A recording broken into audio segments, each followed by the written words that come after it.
This is Dalton Geeky, and you're listening to Hometown Real Estate Broadcast Network.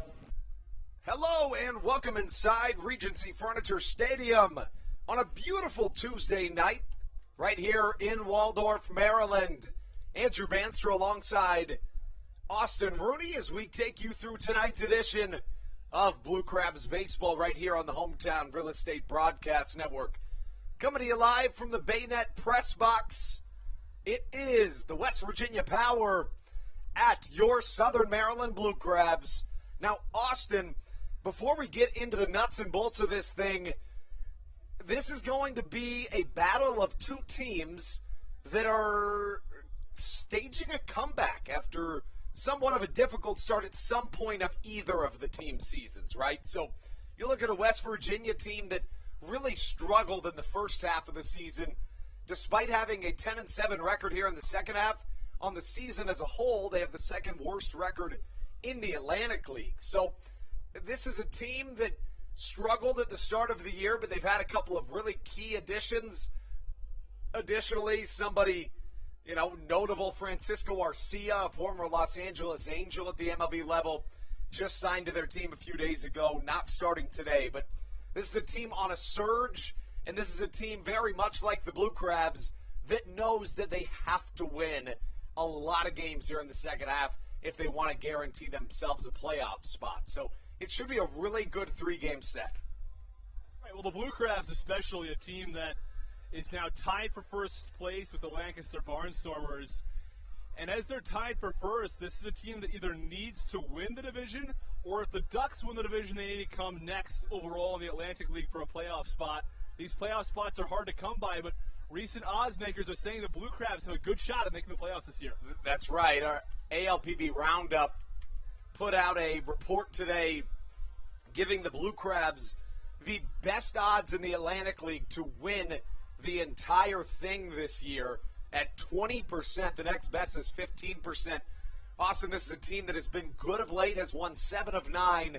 The pitching has been there all year for Southern Maryland, and in many senses, that was the case in 2019 as well. The bats were never there in 2019. The bats were shaky at the start of this 2021 season. I mean, you look all the way through July 18th of this season, the Blue Crabs had a league worst 255 batting average, 10 points behind 7th place. But since July 19th, the Blue Crabs are hitting a league best 309 as a team. That's 20 points better than second place, and a league best 499 slugging percentage. During Southern Maryland's 7-2 run over these last 9 games, they hit a league best 354, which is 52 points better than any team in the Atlantic League. They lead the league in home runs, runs scored, slugging percentage, OPS, you name it. This is a team that has had some hot bats of late, and we couldn't say that without mentioning what David Harris did the other night, Austin. Right, 3 home runs and 7 RBIs, both tie franchise records. One of them, the 7 RBIs, were set just 2 weeks prior by Ruby Silva, so it gives you an idea. 2 guys in the last couple of weeks are setting franchise records for runs batted in. This is a team that's hitting well with runners in scoring position. Here in the longest homestand of this 2021 season for your Blue Crabs. To this point in the homestand, Southern Maryland 5-2. Make that 6-2, I beg your pardon. Have won 7 of 9 in total. Let's get to the starting lineups right here on the Hometown Real Estate Broadcast Network. We'll start off with the visiting West Virginia Power, who come into play with a second half record of 10-7. They're in third place in the Atlantic League South Division, but just a game back. Leading off, a former Blue Crab, the left fielder, number 7, Teodoro Martinez. Batting second, the designated hitter, a longtime MLB veteran, number 13, Alberto Calaspo. Batting third, the third baseman, number 25, Jimmy Paredes. In the cleanup spot, the first baseman, number 53, Edwin Espinal. Batting fifth, the second baseman, number 6, Olmo Rosario. Batting sixth, the right fielder, number 48, Remer Liriano. Batting seventh, the shortstop, Connor Kopak. Batting eighth, the catcher, number 44, Yovan Gonzalez. Batting ninth, the center fielder, Connor Myers. And on the mound, the right-hander, number 24, David Kubiak. Austin, we talked about it before the game off air. This is a team that is very reminiscent in many ways of the Somerset Patriots. Scott Kelly on this team, he's on the inactive list right now, but I mean, you just look at their starting lineup, and they have 5 guys in their starting lineup, including their pitcher, that are former Somerset Patriots. So certainly a good sign for a Somerset Patriots team that was good for a long time, but struggled out of the gates this season. So it's an interesting phenomenon. Right. I think that this is a team, of course, a new team to the Atlantic League. Of course, Somerset moves from the Atlantic League to a Double-A franchise. The Cedars, of course, going Atlantic League to a Triple-A franchise. I'm going to jump into this in one moment, but just first of all, to think about that, that's the level that a lot of these facilities and teams operate at, a Double-A, Triple-A level, which is why these teams have been able to be converted into affiliated ball teams, the Double and Triple-A level. Now, back to your point that the Somerset Patriots have virtually turned into the West Virginia Power. Of course, the biggest piece in that whole exchange has been David Kubiak. Kubiak last year, 2019, pitched with Somerset for 82 innings, 12 starts. He allowed just 16 earned runs in those 82 innings. This year has not been the same for the pitcher. He's had 8 starts, allowed 21 runs. So in 38 innings, he's allowed more runs than he did in 82 innings in the 2019 season. So we'll have to see if he can sort of right the ship against the Blue Crabs tonight. You know, you bring up the point about the Atlantic League being that Double-A level, and I point to what the Lexington Legends president said when they joined the Atlantic League. They were at the A level, and their president said time and time again, folks, you got to understand, this is a higher level of competition, despite the fact that we're unaffiliated. So you raise a very good point. As for your Blue Crabs, 8-7 in the second half, 39-36 on the season. How about this, Austin? Fun stat. The Blue Crabs are one of 6 teams in the Atlantic League that are over 500 this year. It's remarkable. I mean, it's interesting. You might think, how is that possible? Well, you got some teams that are doing really well. If you have a number of teams that are just a little over 500, you can have some of those teams that are significantly under. But it shows a level of consistent competition among those 6 ball clubs that are a little over 500. Yeah, the Power, one of the teams that are under 500 on the season for the West Virginia Power, 32-42. The starting lineup for your Blue Crabs, who are tied for first place in this Atlantic League North Division, taking on a West Virginia Power team that just swept the Lancaster Barnstormers, who the Blue Crabs are tied for in first place. Leading off, the center fielder, Matt Hibbert. Batting second, the second baseman, Ruby Silva. Batting third, the left fielder, Cesar Trejo. In the cleanup spot, the right fielder, David Harris, fresh off a career day. Batting fifth, the first baseman, Alex Crosby. Batting sixth, the third baseman, Josh McAdams. Batting seventh, the catcher, Joe DeLuca. Batting eighth, the shortstop, the designated hitter, Bronson Butcher. And batting ninth, the shortstop, Michael Baca. On the mound for the Blue Crabs, it's Blake Bivens, who has been unbelievable of late, Austin. Back on July 25th, he entered play with a 14-14 ERA, and then he allowed 7 earned runs in his first 3 innings of that start, giving him an ERA that was less than desirable, above 16. But in his 27 and a third innings since, he's allowed 3 earned runs, Austin. Unbelievable what he's been able to do. I mean, he has a 1 ERA in his last 27 and 2/3 innings. And this is a guy that is currently the best pitcher in the Atlantic League over the last month. Right, again, somebody who is pitching at an extremely high level and giving the team an opportunity to win every time he goes out. We'll send it to a short break here on the Hometown Real Estate Broadcast Network.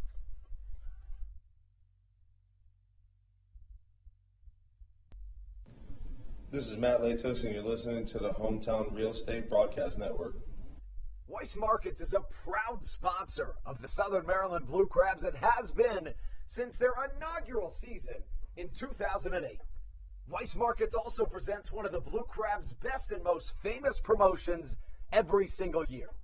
Kids can get in free to every single Blue Crabs game of every single year simply by wearing a jersey, thanks to Weiss Markets. Weiss Markets can help you with all of your game day needs for a great price. Stop in at your local Weiss today. Eat better, spend less. That's wise. Weiss Markets is a proud sponsor of the Southern Maryland Blue Crabs. When you need a win on the road, don't get left stranded. Make AAA part of your roster, and you'll always have someone on deck ready to get you home. AAA also offers car care, insurance, and travel services, and has stores conveniently located for Blue Crabs fans in Brandywine, Crofton, and Alexandria. Don't forget to ask them about membership discounts for military and first responders. Please visit AAA.com to learn more or to find a AAA location near you.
This is Mike Devine, and you're listening to the Hometown Real Estate Broadcast Network.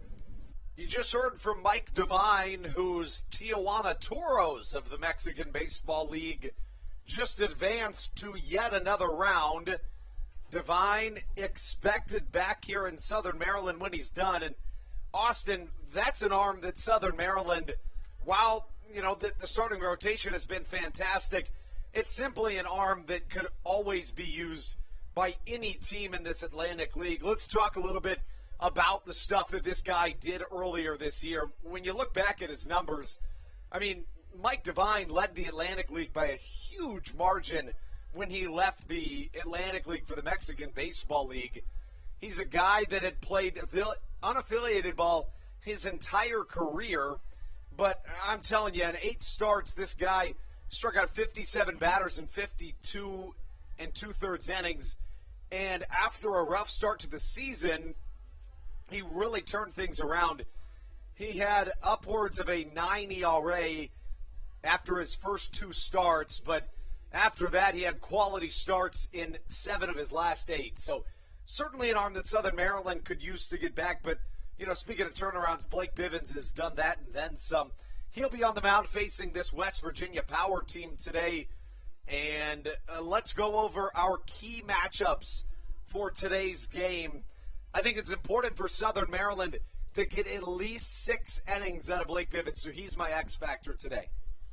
I want to go with the bats here. We talked about David Harris and Cesar Trejo having amazing games last time out. Let's see how this 3-4 punch does this evening against David Kubiak. Again, a guy who's a little bit of a down year this year, but he had a terrific year in 2019, and he's been consistent throughout his career. And let's talk about that, even the 2, 3, 4, 5 of this Blue Crabs order, which is just scary. You look at Ruby Silva, who with the Blue Crabs bats .446 at home this year. And it's against a West Virginia team that traded him for Miles Williams, who is not an everyday guy for this West Virginia team. So certainly going to play with a chip on his shoulder. And then you've got Cesar Trejo and David Harris. And, those two combined for 7 for 9 with 11 RBIs and 4 home runs in their last game. So unbelievable. And then, of course, you have Alex Crosby, who's hitting .391 in the month of August. So, that's a deadly 2, 3, 4, 5 for this Southern Maryland order. It's something that even David Kubiak will struggle with, even if he was looking like himself back in 2019. Right. Again, this is a lineup for the Blue Crabs that has it really welcomes the addition of Ruby Silva back into the lineup, somebody who has been hitting extremely well since his return to the Blue Crabs this season. And we'll have to see if he can be another added boost to this offense for Southern Maryland in this upcoming series. And it's interesting when you look at the numbers for Kubiak, because the whip is at 1.18, so you would think the ERA wouldn't be quite as high as it is at 4.26. Batters are hitting just .221 against him. So he's just a guy that's had some bad innings at certain times in the month of August. 3-0, however, with a 3.50 ERA. He's gone at least 5 innings in each of his last 3 starts. So a guy that's been good for this West Virginia team this year, but like you said, not quite as advertised. Right. Again, a guy who has had a strong whip this season, and a lot of these guys, just 1 or 2 bad starts can really blow up that ERA. But we'll take a break for the national anthem. We'll be back momentarily.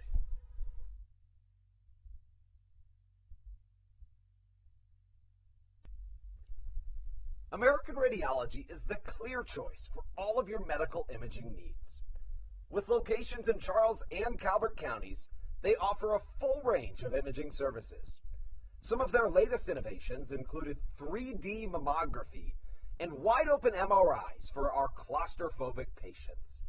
For your convenience, they even offer extended weekday hours and Saturdays. For more information or to schedule an appointment, visit their website at AmericanRadiology.com. 2020 was a year unlike any other for everybody. Quickly, the Southern Maryland Blue Crabs came to the realization that baseball must take a backseat to humanity. Immediately, the Blue Crabs staff and all of Crustacean Nation teamed together to provide COVID-19 tests and eventually vaccinations. Southern Maryland's hometown team also hosted food drives, blood drives, backpack drives, toy drives, and so much more, all to help their community. The Blue Crabs couldn't be more thankful to the healthcare heroes that have gotten us to this point and helped our community so much throughout the COVID-19 pandemic. That's why this season is dedicated to our healthcare heroes. Each Saturday night, we will have a healthcare hero, a local healthcare professional, throw out the first pitch of the game and be honored. That's why in 2021, all season long, healthcare professionals get $5 tickets to every single Blue Crabs game. Thank you so much, healthcare heroes, for all that you have, are, and will continue to do for our community.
This is Coach Doug's, and you're listening to the Hometown Real Estate Broadcast Network.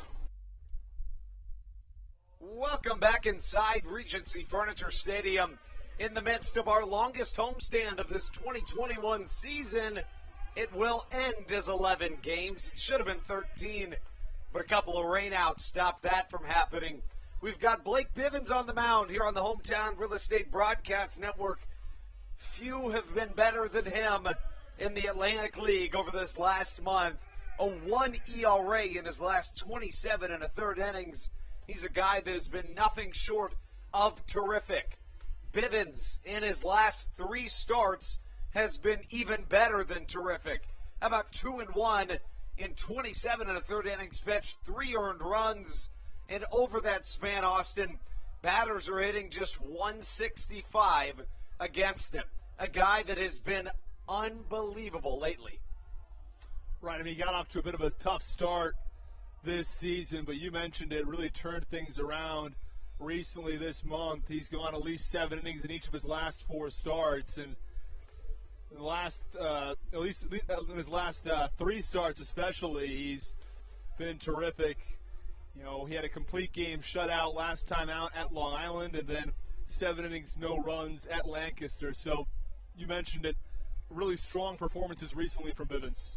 And he has been a little bit better on the road than he has at home this season. But again, with that being said, those 3 starts you just mentioned were all on the road. So Bivens takes the mound, the right-hander, a former 4th-round draft pick by the Tampa Bay Rays, and a guy that has really turned his season around of late. Right, again, you talked about it already, turning his season around, and we'll have to see how this one plays out this evening, but should be 2 really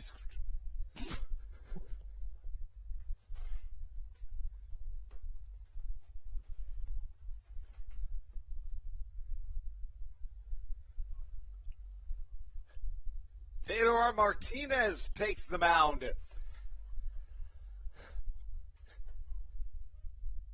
I beg your pardon, the batter's box here on a Tuesday night. As always, it's Silver Sluggers night, presented by the Charleston Senior Living Community.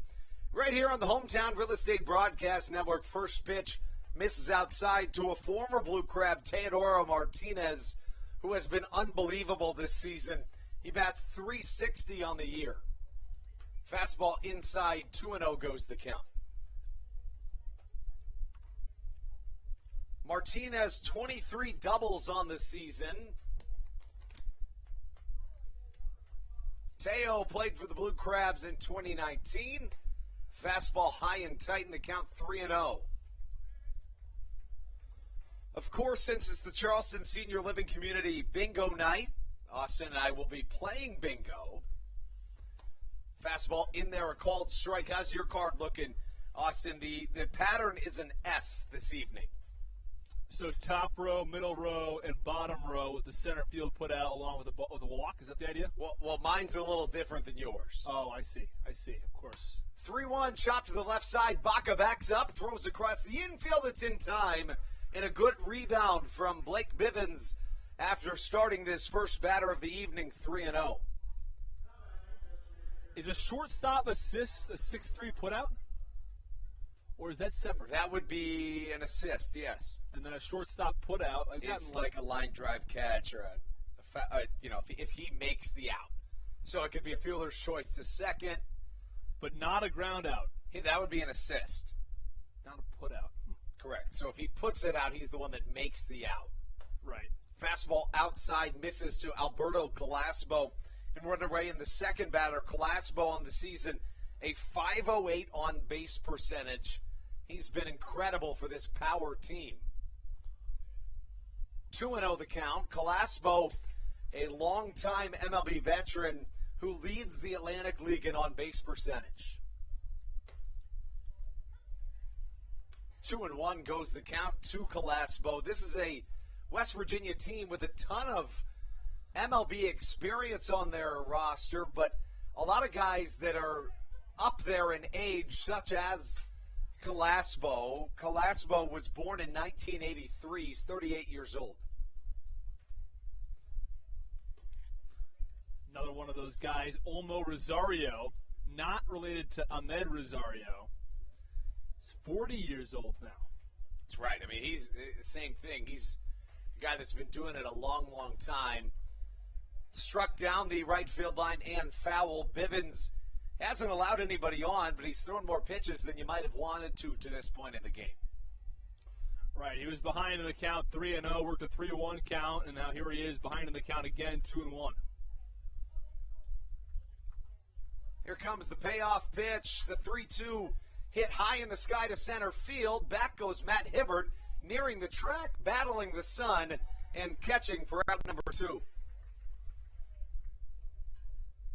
So 11 pitches to get the first 2 batters out, but right. Especially after a day off and some really good and deep starting pitching from Southern Maryland of late, it's not your biggest concern to turn things over to your bullpen early.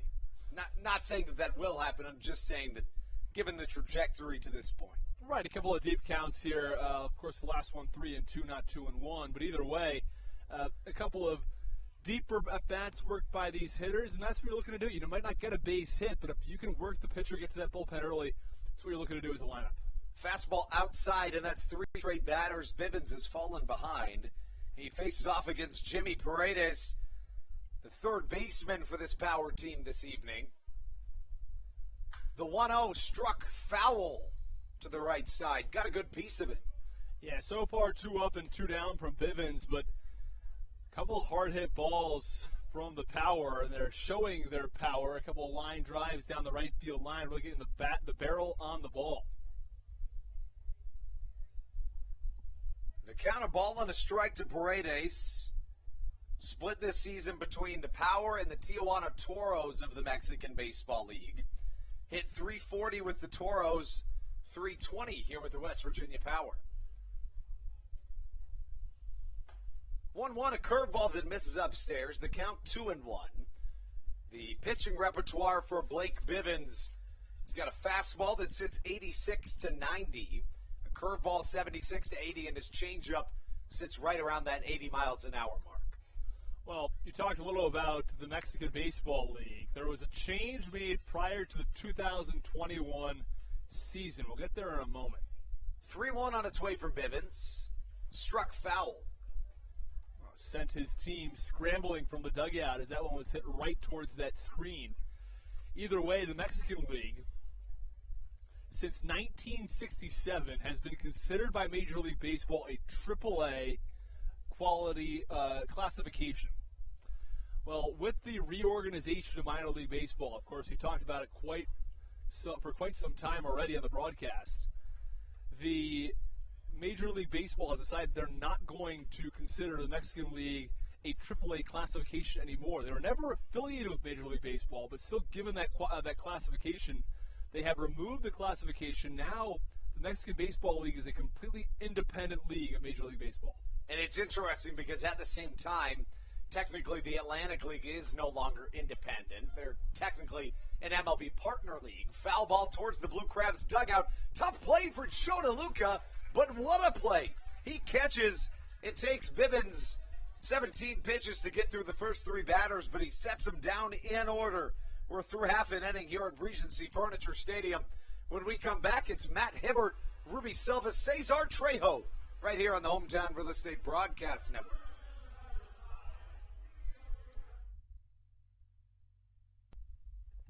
Dyson Building Center is one of the oldest family-owned and operated hardware, lumber, and building supply stores in Southern Maryland. They are located in St. Mary's County on Route 5 in Great Mills. Dyson's has an expansive and diverse inventory to help you with all of your home improvement and project needs. Whether you're new to the world of DIY, a tried and true DIY professional, or somewhere in between, the friendly and experienced staff at Dyson Building Center is ready and willing to help you today.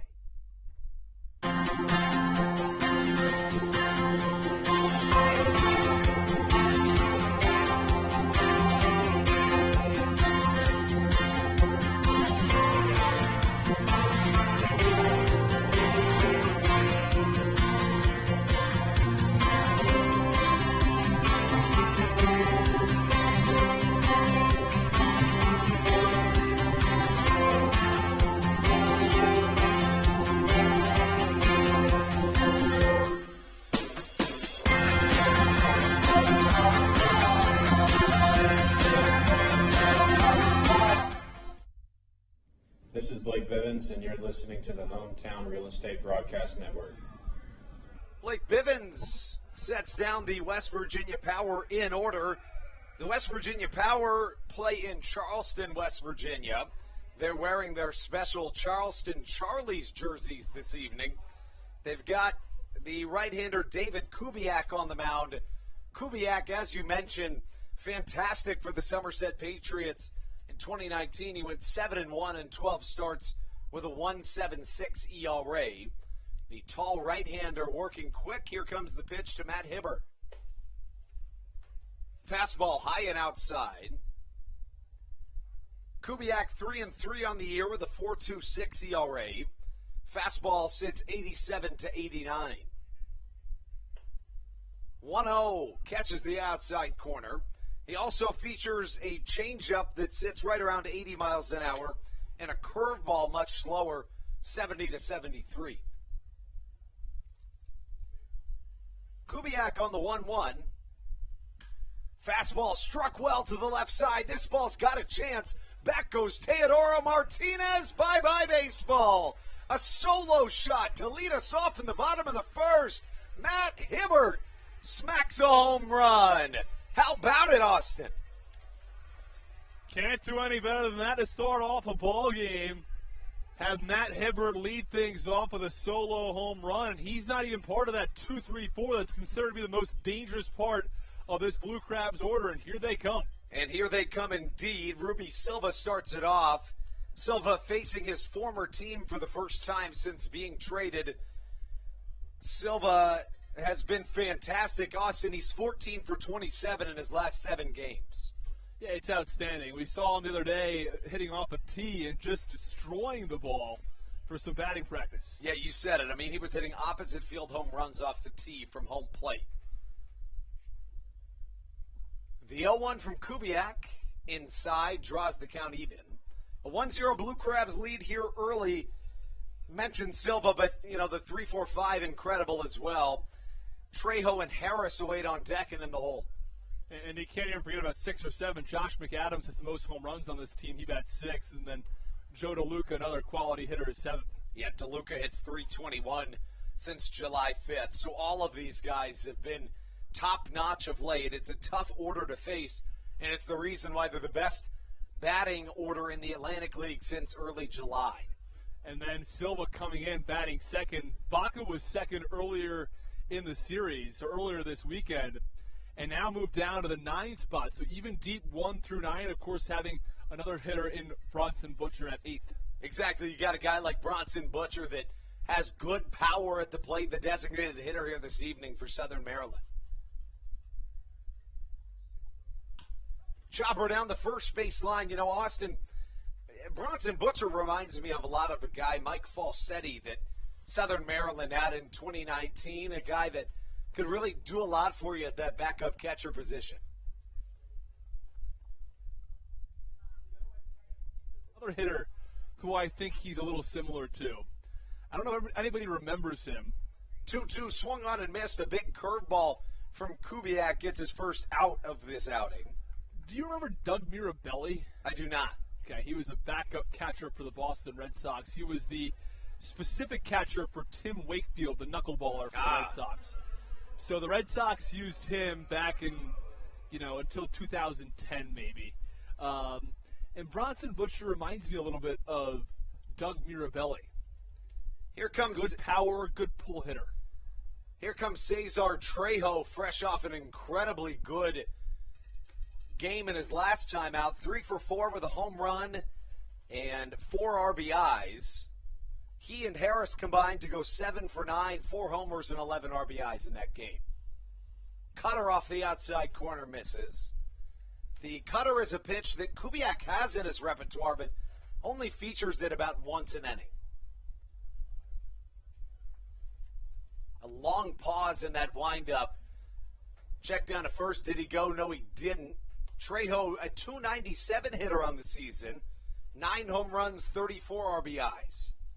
The count 3-0. Kubiak, not a guy that walks a ton of batters, just 14 walks in 38 innings this year. But a fastball inside misses, and it's 4 straight balls. Southern Maryland with Blake Bivens on the mound, looking good early. And who else would come to the plate in a situation like this other than David Harris? Harris, 3 home runs, 7 RBIs in his last game played. Both of those tie franchise records. Right. Of course, he had a 2 RBI single, a couple of solo shots, and then the 3-run home run as well to go along with it. And just an outstanding hitter at the plate, somebody who has recently stood out especially. And Harris is even better at home than he is on the road. A .363 hitter at home this season. The 0-1.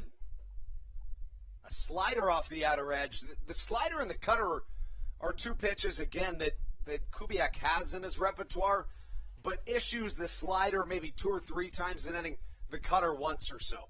Really relies on the fastball, the changeup, and the curveball more than anything.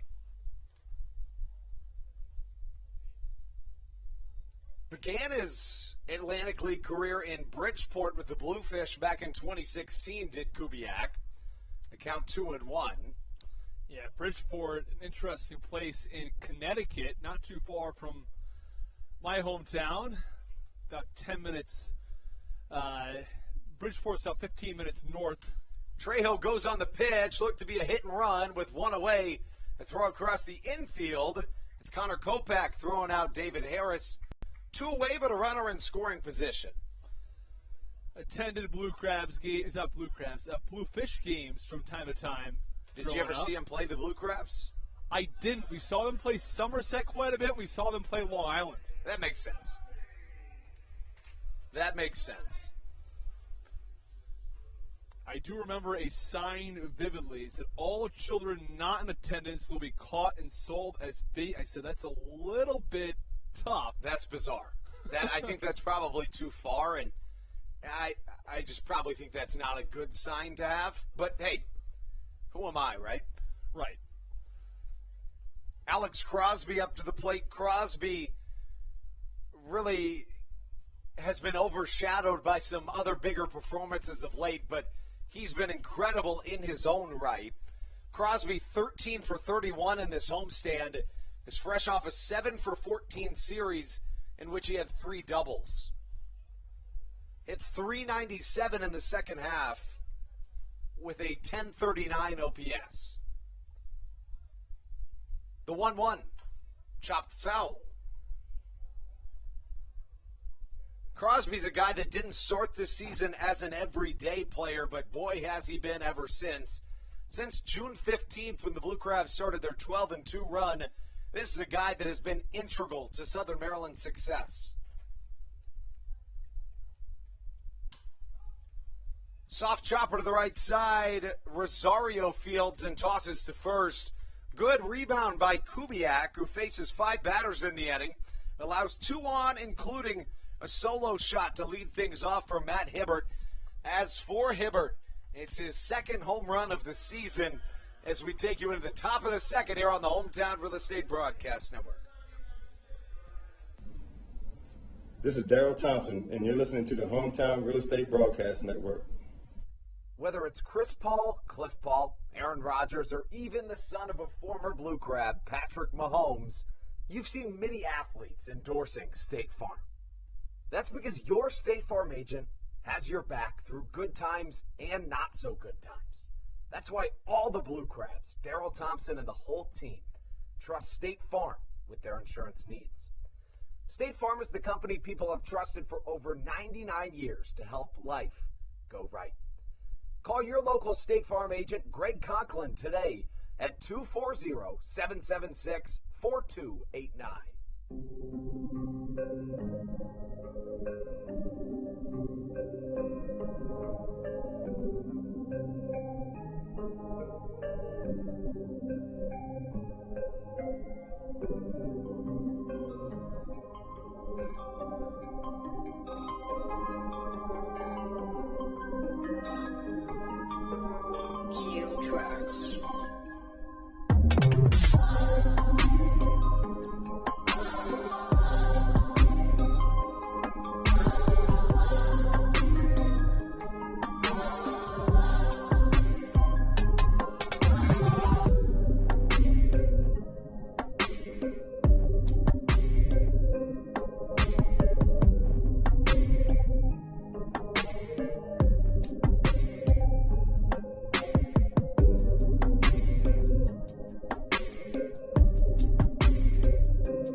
This is Kent Blackstone, and you're listening to the Hometown Real Estate Broadcast Network.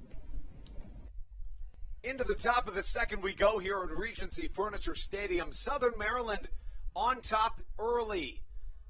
1-0 the score. We started with a Matt Hibbert solo shot. We, of course, take a look over to the Lancaster Barnstormers game. The Lexington Legends on top of the Barnstormers early, which is what you want to see here in Crustacean Nation. Edwin Espinal leads us off to start this second inning. It's the 4-5-6 due up. Bivens threw 19 pitches in his first inning, but set down the power in order. First pitch, a called strike. to Edwin Espinal, who's been good in this second half. He hits .354 in the second half of the season. Softly hit to shallow left center. Back goes Michael Baca, ranging all the way back, catching at the side for a quick 2-pitch out.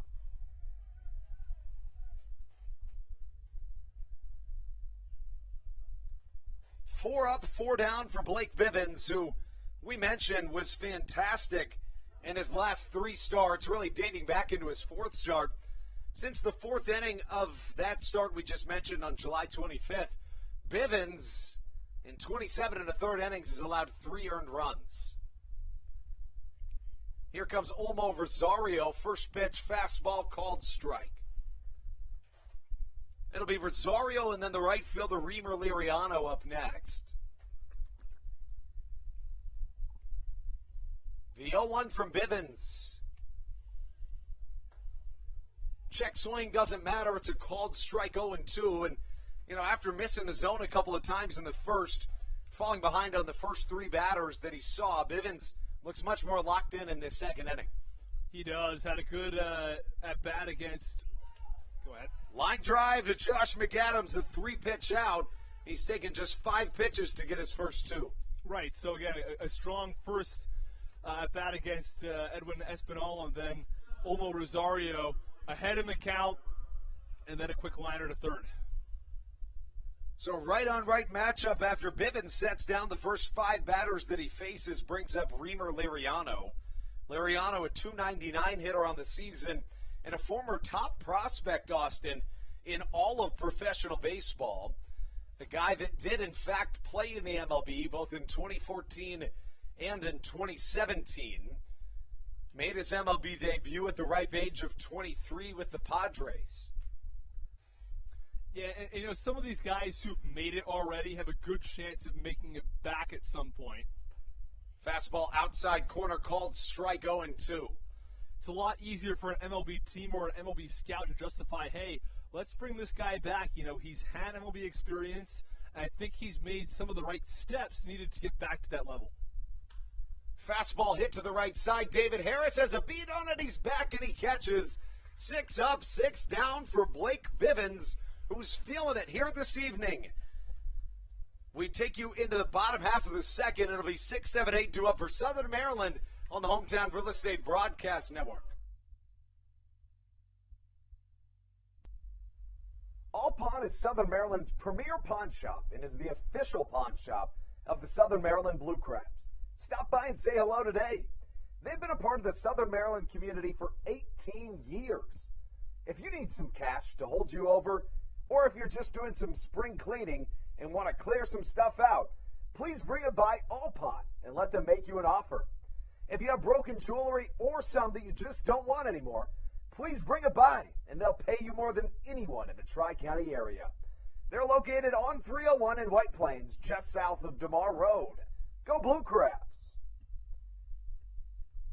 Hey Blue Crabs fans, make sure to visit the All-American Steakhouse and Sports Theater at 35 St. Patrick's Drive, right here in Waldorf, for some great food with great friends. Their steaks are fresh, hand-cut, in-house daily, as well as many other fresh seafood, chicken, and beef options. They offer outdoor and indoor dining, available each and every day, along with the same great menu to go if you would like. Into the bottom half of the second we go. Southern Maryland protecting a 1-0 lead, looking to add on to it as we take you into the 6, 7, 8 of Southern Maryland's batting order. David Kubiak on the mound has walked one and allowed a hit. It was a solo shot from Matt Hibbert to lead off this game offensively for Southern Maryland. It'll be Josh McAdams to lead us off. And McAdams is a guy that his hits come in streaks, but I'll tell you, Austin, when he's hot, he is hot.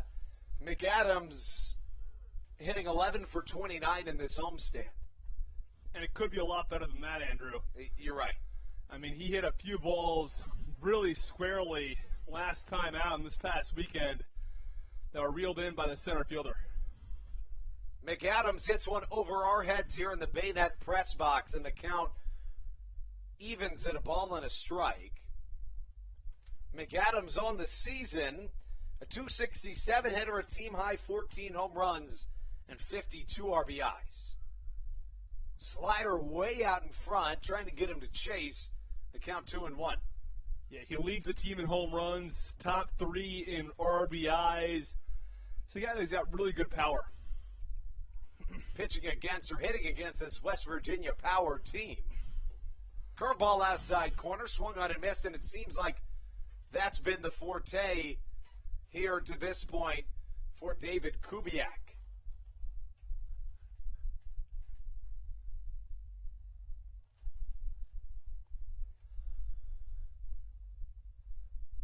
Two on its way from Kubiak. Inside, just misses the strike zone, and the count runs even at 3 balls and 2 strikes. A hot day here in Southern Maryland. The Blue Crabs trying to win 8 of their last 10 as McAdams hits one high to the right side. In comes the right fielder, Liriano, but instead getting it, the second baseman, Rosario, on an awkward catch for out number 1. That brings up Joe DeLuca, the switch-hitting catcher. Hits .320 since July 5th. In his last game, 2 for 5 with a double. All in all, was a little down in this last series, going 3 for 12. And in the first 2 games, of course, going 1 for 7.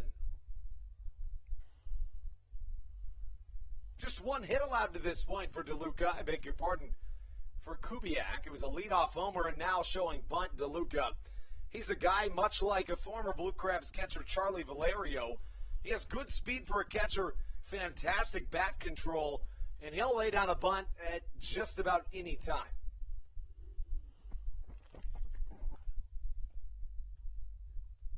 DeLuca fouls one away. 17 on the back of his Padres-themed jersey here for DeLuca, who sees a ball and a strike count. Bottom of the second inning for Southern Maryland. 1 away, nobody on. The pitch from Kubiak. Chasing a changeup on the outside edge. The count, a ball and 2 strikes.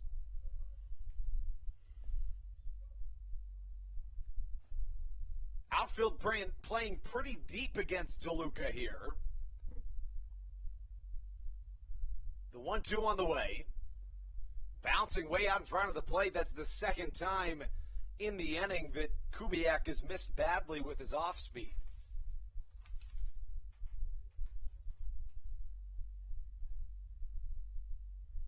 And that brings up DeLuca here, Austin. Go ahead. I was just saying that not quite as precise as he's been in past years. Used to be really hitting his spots, but missing tonight. DeLuca, high shot to the right side. Liriano comes in, nearing the right field foul line, catching for out number 2. At that time, just got a little bit under that ball and popped it up over to right. Easy play for Liriano for the second out. And that's back-to-back pop-outs to right field as Bronson Butcher comes to the plate. Again, we talked a little bit about him earlier in the broadcast, a guy that really brings some power to the plate and can pull the ball effectively toward that mini monster. First pitch to Butcher. Fastball outer edge misses. Butcher, a 133 hitter on the season. A 402 OPS for the catcher, designated hitter today. Fastball swung on and missed to number 22. Wearing that Navy jersey, Butcher comes to us from the Pioneer League, a newly formed independent league that was formerly affiliated. Slider way outside, mentioned he'll probably use that pitch once or twice an inning.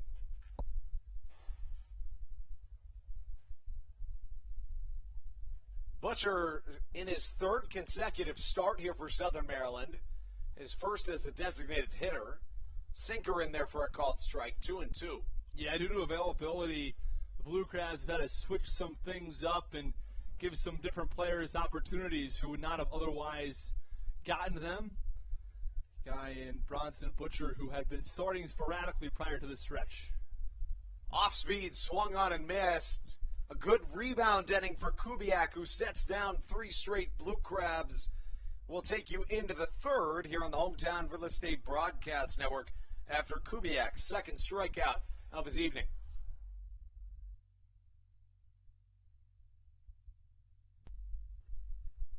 Hey, Blue Crabs fans, make sure to visit the All-American Steakhouse and Sports Theater at 35 St. Patrick's Drive, right here in Waldorf, for some great food with great friends. Their steaks are fresh, hand-cut, in-house daily, as well as many other fresh seafood, chicken, and beef options.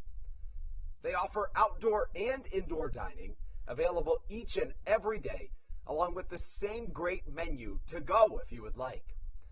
Please visit them online at www.theallamericansteakhouse.com. That's www.theallamericansteakhouse.com. You can also visit them on Facebook or Instagram. They have daily specials that you just can't pass up. Thank you, Blue Crabs fans. When you need a win on the road, don't get left stranded. Make AAA part of your roster, and you'll always have someone on deck ready to get you home. AAA also offers car care, insurance, and travel services, and has stores conveniently located for Blue Crabs fans in Brandywine, Crofton, and Alexandria. Don't forget to ask them about membership discounts for military and first responders. Please visit AAA.com to learn more or to find a AAA location near you.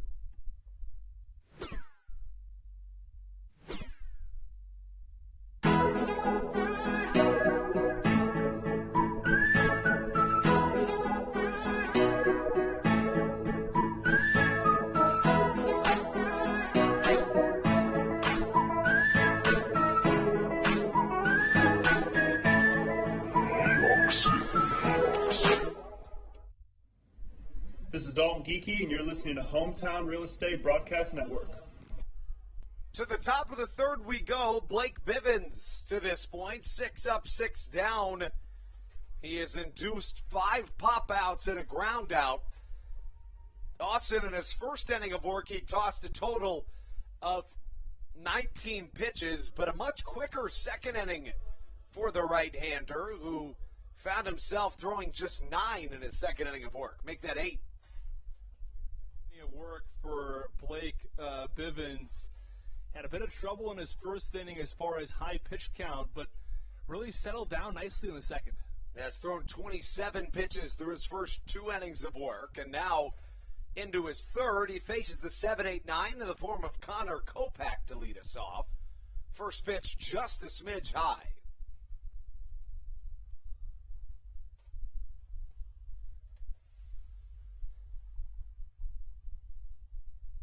Bivens' next pitch on its way. Fastball struck well to the left side. There goes Cesar Trejo, who catches for out number 1.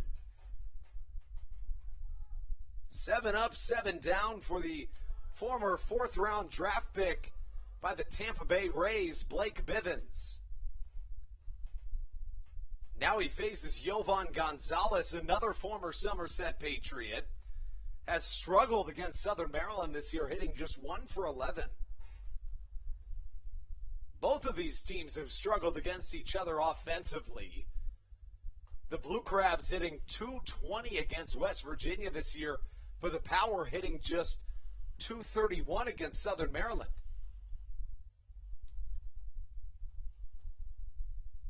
The 0-1 from Bivens, fastball in there, called strike. Boy, has he been good.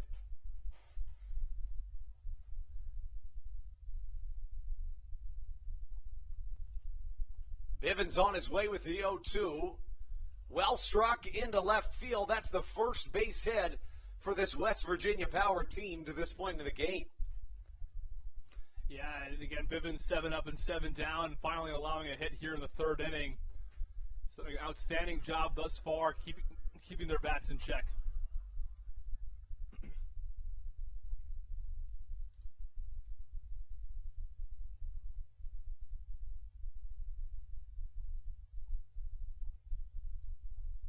Bivens now faces the 9-hole hitter Connor Myers. Myers on the season, 282 and 37 games played. Now, Austin, we haven't seen it to this point, but what we can tell you for a fact is that this is a West Virginia Power team that likes to be really, really aggressive on the base paths. That's right. They're a team that steals a lot of bases, but we'll have to see now with the runner on base what Bivens can do to keep them in check. Fastball well struck to the left side. That ball will get out of here. As for Blake Bivens, it's the first time in his last 3 starts that he's allowed a 2-run shot. And additionally, he had allowed just 3 earned runs over his 29 2/3 innings previous. Yeah, not characteristic recently of what Bivens has been able to provide. And, things were going really, really well. First 7 up, 7 down, and then bottom of the lineup, Yoban Gonzalez reaches with a base hit and then comes around to score on a 2-run shot from Connor Myers.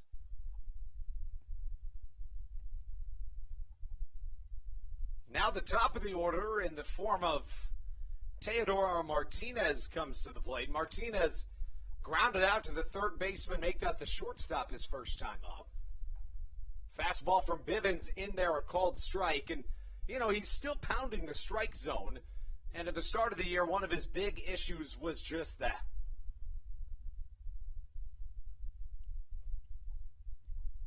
Off-speed pitch misses. The kind of ball and a strike to Teodoro Martinez. He has 23 doubles this season, one of the top in the Atlantic League.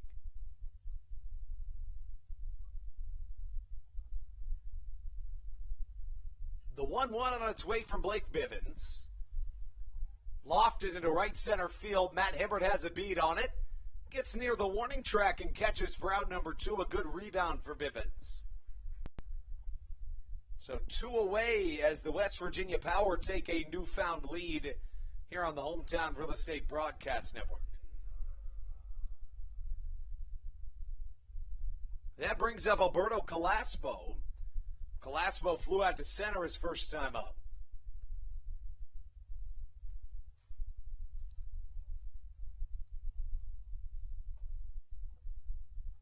Fastball outside corner, a called strike to Calaspo.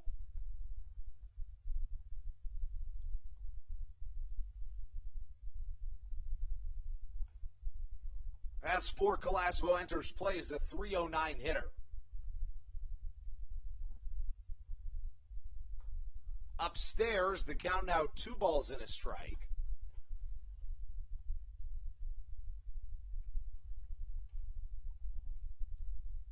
Been a welcomed addition to this West Virginia team as he lofts one high in the sky. Shallow center field. Michael Baca gets back there, and he'll catch for out number 3. Bivens allows his first 2 runs of this ballgame. A 2-1 lead here early as the Power pull ahead of your Blue Crabs in the third. When we come back, it will be 9-1-2 due up for Southern Maryland on the Hometown Real Estate Broadcast Network.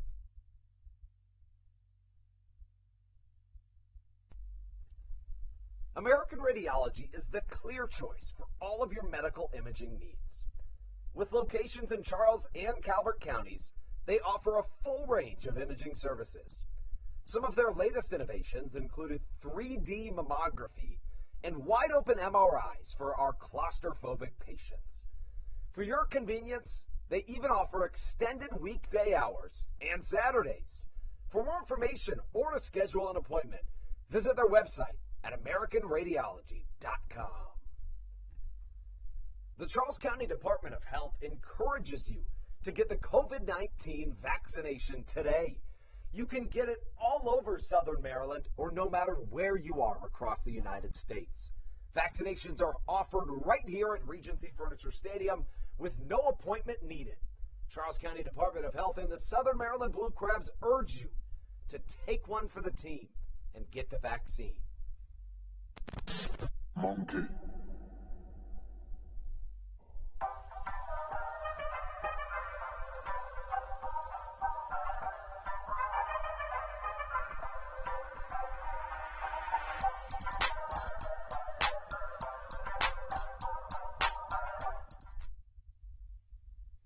Baca leads things off as we take you into the bottom half of the third inning. Baca hitting .462 over his last dozen games. He's a guy that has been absolutely critical to Southern Maryland's hot play of late. Kubiak back out of the mound with a newfound lead. First pitch, liner to the right side, make that the left, and it's caught in the air by Jimmy Paredes for a one-pitch first out. That flips the lineup back to the top, and Austin, we know what that brings. Matt Hibbert. Ryan Hibbert went yard, first batter of the game for the Blue Crabs, hitting the ball over the mini monster. And although the 2-3-4 weren't quite as effective this time around, they have been extremely consistent recently.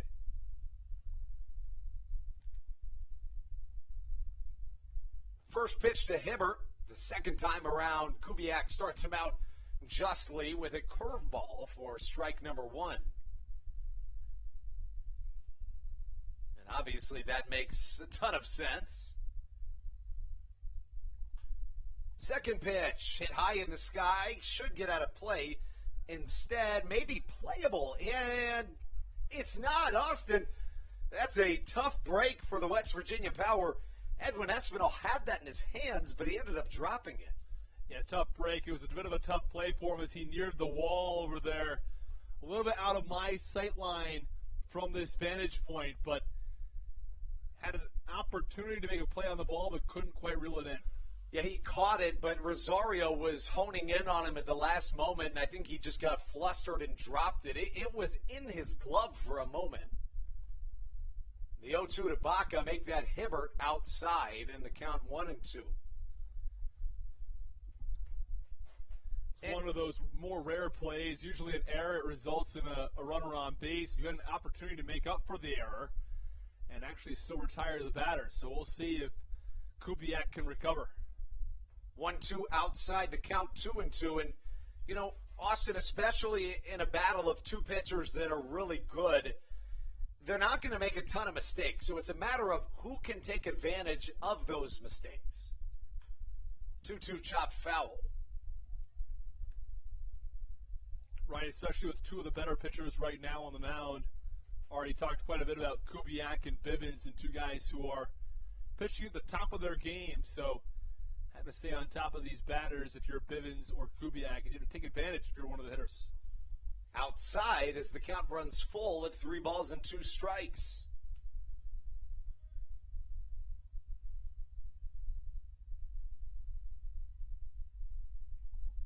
Here comes the payoff pitch from Kubiak. Fastball hit to the right side. This could get over the outfielder's head, but won't. Liriano's there to catch it for out number 2. And another really good piece of hitting from Matt Hibbert. Showed some solid opposite field power. Got the bat on the barrel of the ball on that. The barrel of the bat on the ball. Like, there's no barrel of the ball. And hit that ball the other way with some sort of power, but was Liriano there for the catch? Again, if that ball is hit maybe 50 feet to the left, that's extra bases, but right at Liriano that time for an easy line out.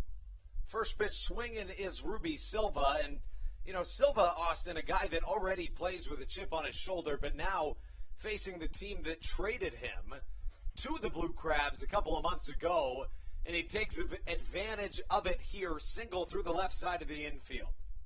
And not surprising to see Ruby Silva not try to do too much with it. Serves that ball the other way and goes with it to left field. You know, I thought it was he's red hot right now. I thought it was awesome what David Harris said the other day after our interview. He said, I had this incredible day, and it makes me think, Ruby Silva does this almost every day. How does he do it? And it's a great point he raises. Now, Harris doing things that even Ruby hadn't done to this point, outside, of course, the RBI record, as Cesar Trejo takes the first pitch on the outside corner.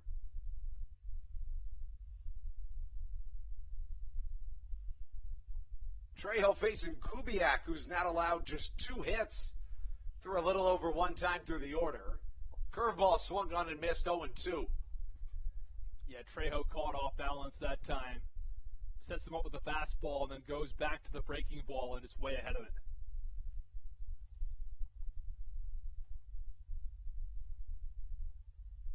Kubiak's got an 0-2 count ahead of Cesar Trejo here.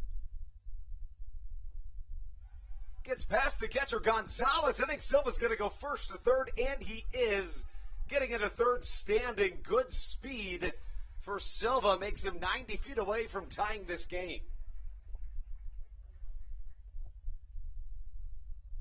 Silva's a guy that has, among many other things, incredible baseball IQ. He does so many little things that many people just wouldn't even think to do. Yeah, I mean, look, there was a good heads-up play. The ball's in the dirt, and Yovan Gonzalez had a little bit of trouble finding it. And Ruby Silva takes advantage, round second, and heads over to third.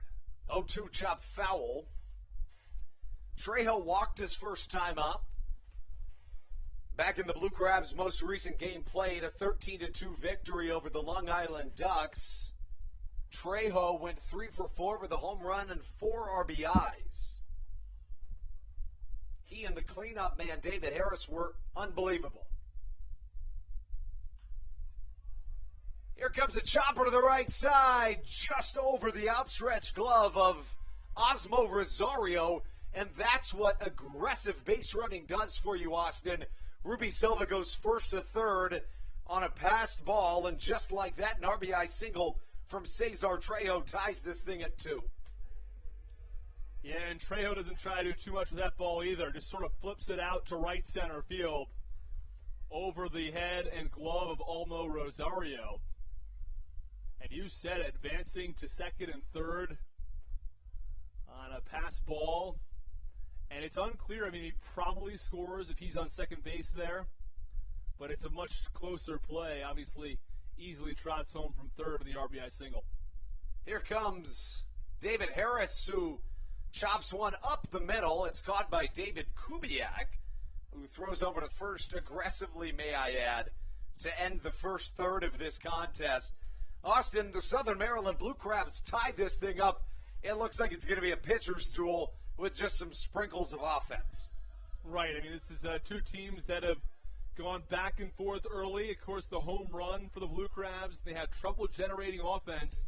It was 9 in a row retired from Kubiak before a couple of quick base hits, and did enough to get a run in for the Blue Crabs. That'll take us into the top of the fourth when we hand things over to the very one and only Austin Rooney here on the Hometown Real Estate Broadcast Network.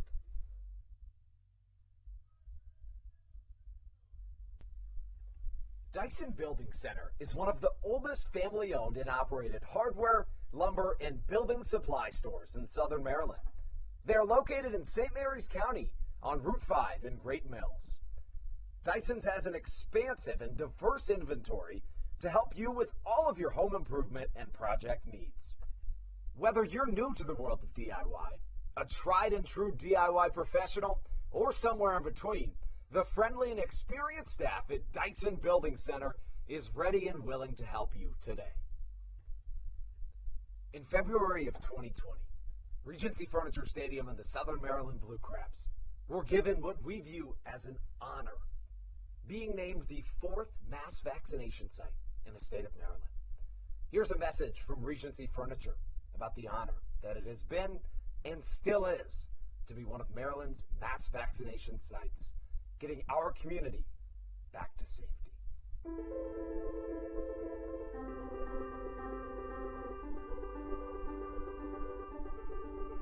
During these times of uncertainty, it helps to know there are things we can control to help ourselves and others. For me, it presents the hope that soon enough, my friends and family will be together again. This is Jake Marshall, and you're listening to the Hometown Real Estate Broadcast Network. We take you to the top of the fourth, handing things off to Austin Rooney for innings 4, 5, 6. Well, thanks so much, Andrew, as we take a look at Jimmy Paredes, the 3-hitter for the Power as they go 3-4-5. A 2-2 game here from Regency Furniture Stadium at the top of the fourth as a fastball on the outer half of the plate called for strike one. 0-1 pitch, swung on, lifted in the air, center field. Hibbert takes a couple steps back, then steps in and makes the grab for the first out. And, you know, it's interesting. Of course, Bivens struggled in that second inning in terms of runs, but really just left two pitches over the plate. Has allowed 2 hits in this game, both of them in consecutive order with one away in the third. But outside of that, he's been really good pounding the zone a lot since that second inning. That's right, and now here comes Edwin Espinal, first baseman who bats from the right side. First pitch, fastball, and then just off the plate, looked close. And a count, 1 ball and no strikes. Now you mentioned it, 7 up and 7 down from Bivens as the 1-0 pitch. This one clips the outer half. And the count 1-1. Back-to-back hits, a single from Gonzalez, a 2-run homer from Myers. And now retired the next 3 following the 2-run shot.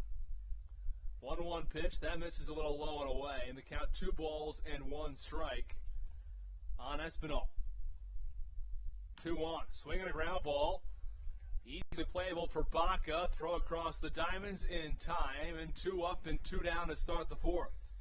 Not only is this a great rebound inning for Blake Bivens, but on multiple levels, he's showing that he trusts his stuff. Obviously, we mentioned he allowed 2 runs, both coming on a 2-run homer back in the third, but he starts off that batter 2-0 on pitches that looked really good, but he trusts his stuff, keeps it in the same spot, and gets the ground out. Right, again, he squared that ball up nicely, but right at Baca, and so Edwin Espinal retired. Each of the first 4 hitters in this power lineup are 0 for 2. First pitch to Olmo Rosario, who lined out to third his first time up, is low and away. 1-0, swung on, flared out towards right field, and it curves foul over toward the bleachers. They count a ball and a strike on the 5-hitter Rosario.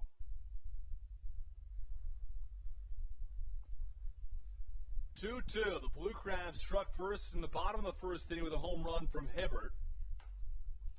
As the pitch at the letters for a strike count 1 and 2.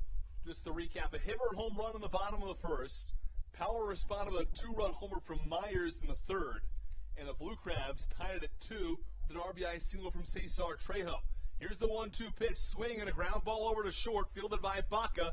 Toss across the diamond is once again in time. A 1-2-3 inning from Blake Bivens. We're finished with 3.5. The Blue Crabs 2, the Power 2. You're listening to the Hometown Real Estate Broadcast Network. This is Josh McAdams, and you're listening to the Hometown Real Estate Broadcast Network. Did you know that the Washington, D.C. metro area is the 5th most expensive place to live in the entire United States of America? Sometimes finding affordable housing in this area can feel impossible. If you're struggling to find affordable housing, look no further than the Villages of St. Charles by Ross Properties. You can visit them online at villagesatstcharles.com for more information today. Villages of St. Charles. They'll have you safe at home. There's nothing quite like when the Blue Crabs retire the side. At Wealth Management Partners, they're on your side for your retirement planning needs. It's never too early to start planning your retirement. Talk to the experienced financial advisors of Wealth Management Partners located right here in Waldorf.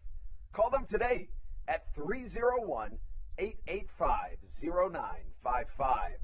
Again, Wealth Management Partners. Call them today at 301-885-0955.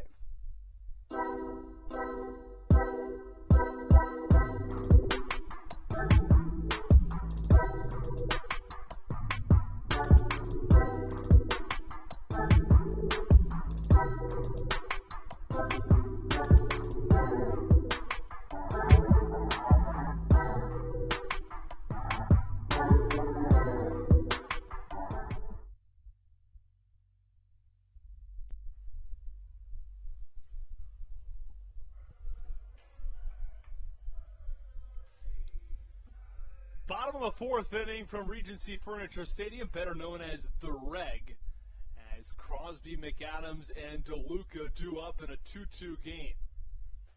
Now let's dive into that a little bit, Austin, after this pitch.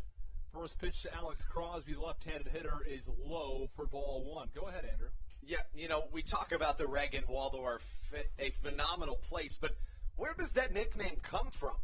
We'll get to that in one moment as the 1-0 pitch is swung on and grounded foul down to the right field side. Count 1 ball and 1 strike on the left-handed hitter, and a 2-2 game on the bottom of the 4th. Now, the Reg in Waldorf was first coined by my younger brother, actually, who's a big fan of the Blue Crabs. What's his name?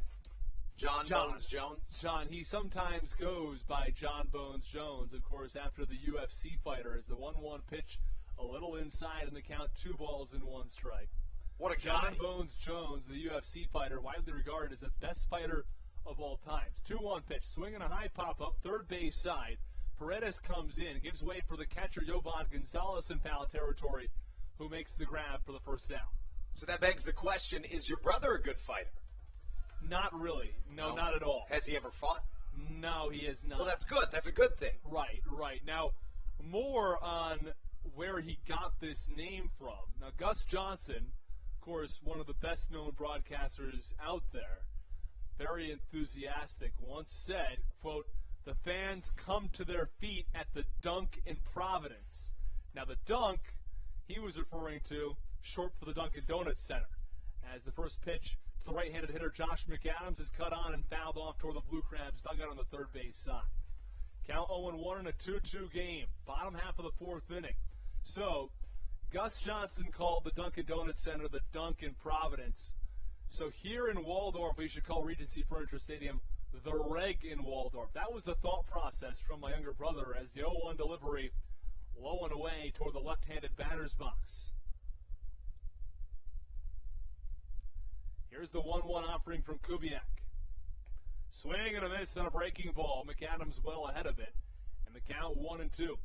So do you like the Reg in Waldorf? I think it's significantly better than the Reg, which is what Steve tried to coin it earlier this year. It's true. I think I'm going to be impartial on this one just because I love the both of you. Disappointed to hear that as the 1-2 pitch, well, it looked like strike 3. Yovan Gonzalez thought it was strike 3. Threw it down to Edwin Espinal over at first base like he was going to toss it around the diamond, around the horn after a strikeout. It missed. I'm not quite sure where it missed, but it did miss. Count 2-2 now on Josh McAdams. 2-2 from Kubiak. Low and away, and the count full at 3-2.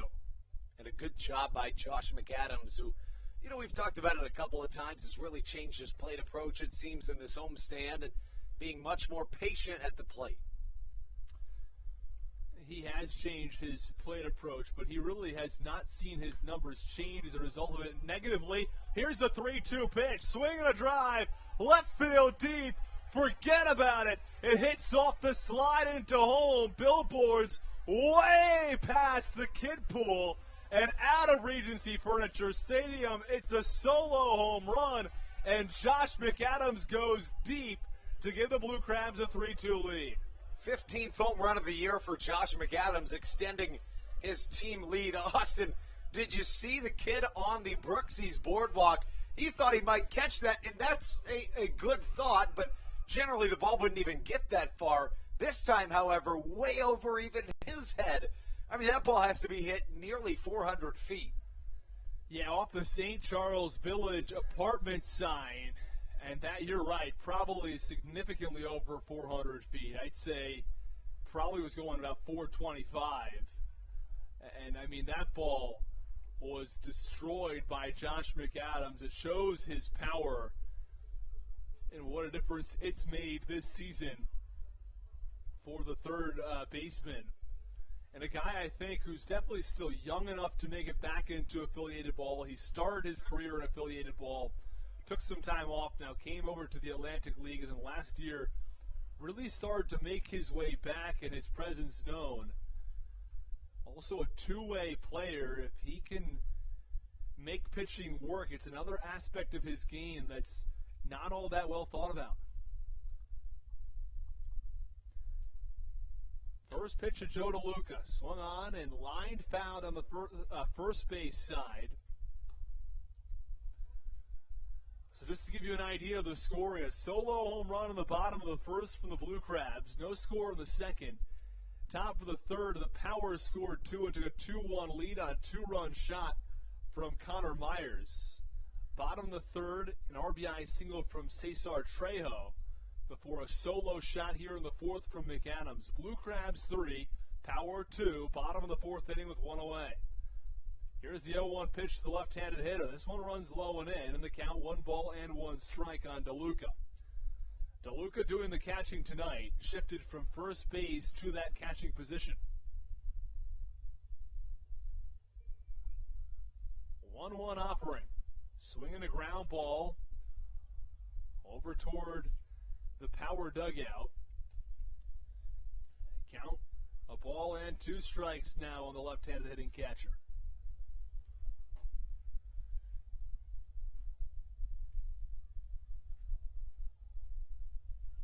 Kubiak set. 1-2 delivery. Swing and a miss, struck him out. Fastball goes upstairs, and they're 2 away. And that throw from Gonzalez over the head of Jimmy Paredes in the left field. We've seen some catchers overthrow their targets recently.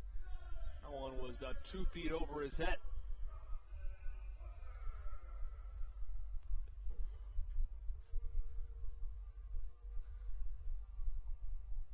Here's Bronson Butcher.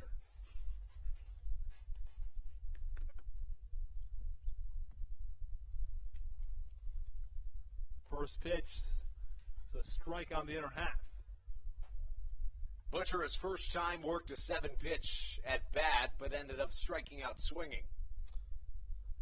Kubiak's got an interesting hesitation in his windup as the 0-1 goes upstairs, count 1-1. It's almost like what you see some pitchers do to fool really powerful batters that are hot. Just pause for an extra second, but he just does. Pat pauses at 2 different locations, too, as the 1-1 pitch, or sorry, the 0-1 pitch, I should say, and therefore a called strike at the belt. Hypothetically, that would kind of mess up your power going to the plate, but, you know, I talk about it a lot. However it works for you is the best way to do it. 0-2 pitch, swing and a miss, struck him out for the second time today. Bronson Butcher goes down swinging. We're finished with 4. The Blue Crabs 3, the Power 2. You're listening to the Hometown Real Estate Broadcast Network. Hey, Blue Crabs fans, make sure to visit the All-American Steakhouse and Sports Theater at 35 St. Patrick's Drive, right here in Waldorf, for some great food with great friends. Their steaks are fresh, hand-cut, in-house daily, as well as many other fresh seafood, chicken, and beef options. They offer outdoor and indoor dining, available each and every day, along with the same great menu to go if you would like. Please visit them online at www.theallamericansteakhouse.com.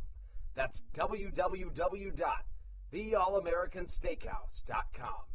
You can also visit them on Facebook or Instagram. They have daily specials that you just can't pass up. Thank you, Blue Crabs fans. When you need a win on the road, don't get left stranded. Make AAA part of your roster, and you'll always have someone on deck ready to get you home. AAA also offers car care, insurance, and travel services, and has stores conveniently located for Blue Crabs fans in Brandywine, Crofton, and Alexandria.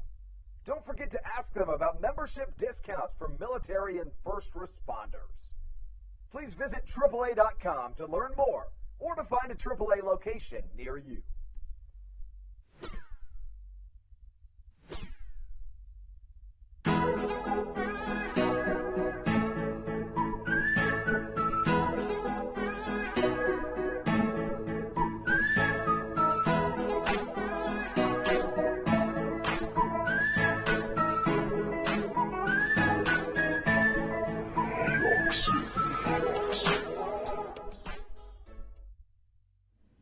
This is Dalton Geeky, and you're listening to Hometown Real Estate Broadcast Network.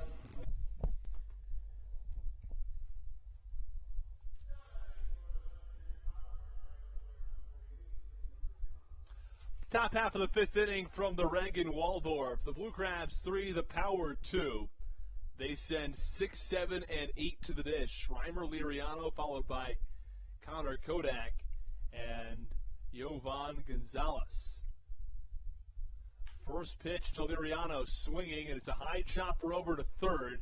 Easily fielded by McAdams to throw across the diamonds in time. One pitch, one out in the top of the fifth. You know, Austin, it's interesting. If you take away the 8 and 9 batters for this West Virginia Power team, this is a guy in Blake Bivens that has set down 13 straight batters. But, of course, the 8 and 9 batters in the third inning had a single and then a 2-run shot. But outside of that, perfect for Blake Bivens. Right. I mean, the 1 through 7 hitters, as you mentioned, 0 for 13.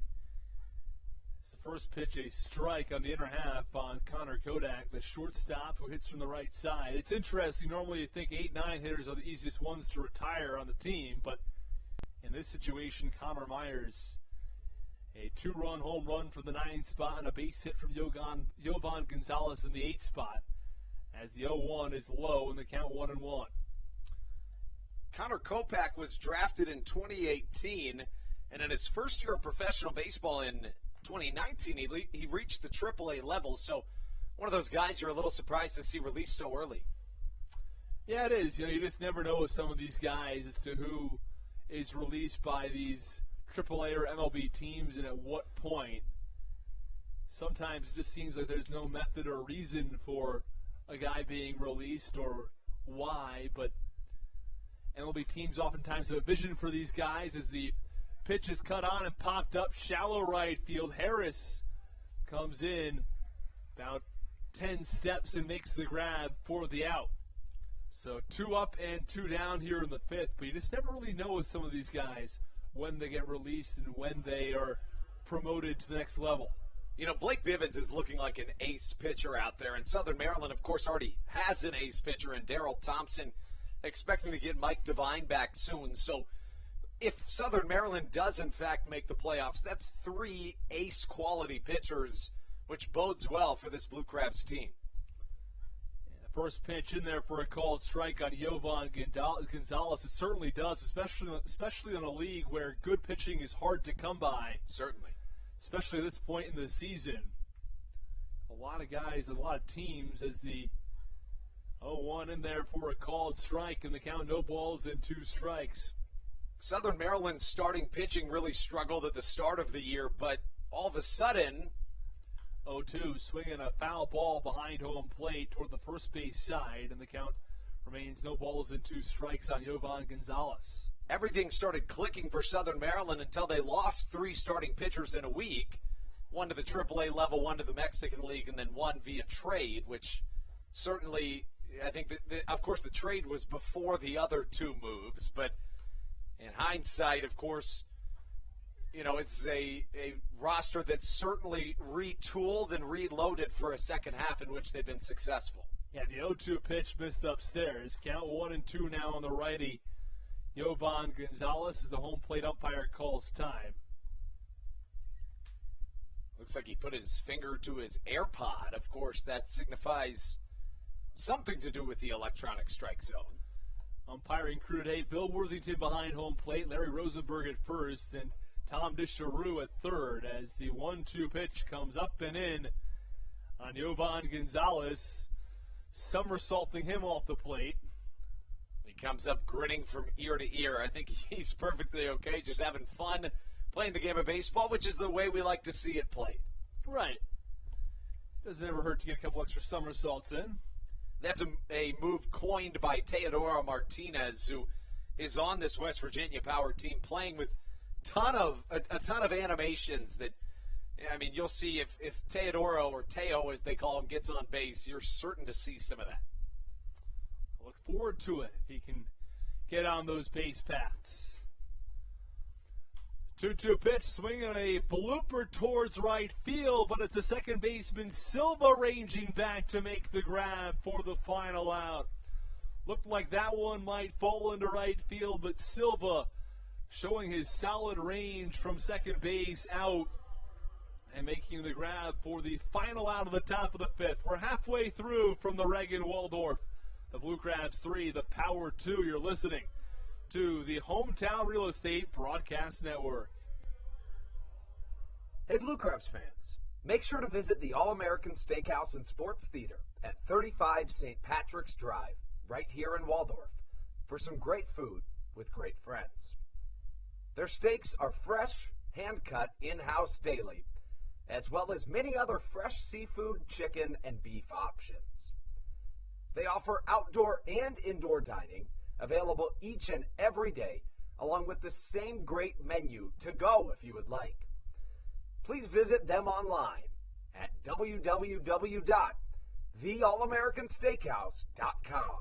That's www.theallamericansteakhouse.com. You can also visit them on Facebook or Instagram. They have daily specials that you just can't pass up. Thank you, Blue Crabs fans. All Pawn is Southern Maryland's premier pawn shop and is the official pawn shop of the Southern Maryland Blue Crabs. Stop by and say hello today. They've been a part of the Southern Maryland community for 18 years. If you need some cash to hold you over, or if you're just doing some spring cleaning and want to clear some stuff out, please bring it by All Pawn and let them make you an offer. If you have broken jewelry or some that you just don't want anymore, please bring it by and they'll pay you more than anyone in the Tri-County area. They're located on 301 in White Plains, just south of DeMar Road. Go Blue Crabs! This is Patrick Baker, and you're listening to the Hometown Real Estate Broadcast Network. Bottom of the fifth inning. Blue Crabs lead this one 3-2. They send batters 9, 1, and 2 to the plate. It's Michael Baca who steps in from the right side and takes ball 1. Well, the Blue Crabs facing off against the Power again tomorrow and Thursday as part of a 3-game set. As the 1-0 misses low in the count, 2-0. Kubiak's already thrown 74 pitches here in this game. A guy that generally works 5 or 6 innings. And the pitch cut on and dribbled foul toward the left side. West Virginia, of course, has Kubiak going tonight. Blue Crabs with Mahoney tomorrow, and they'll see Villanueva tomorrow. Well, that's tomorrow. Let's talk about today. As the 2-1 pitch is swung on, hit high in the air to center field. Myers drifts back, now in a step. And there's one away as he makes the grab.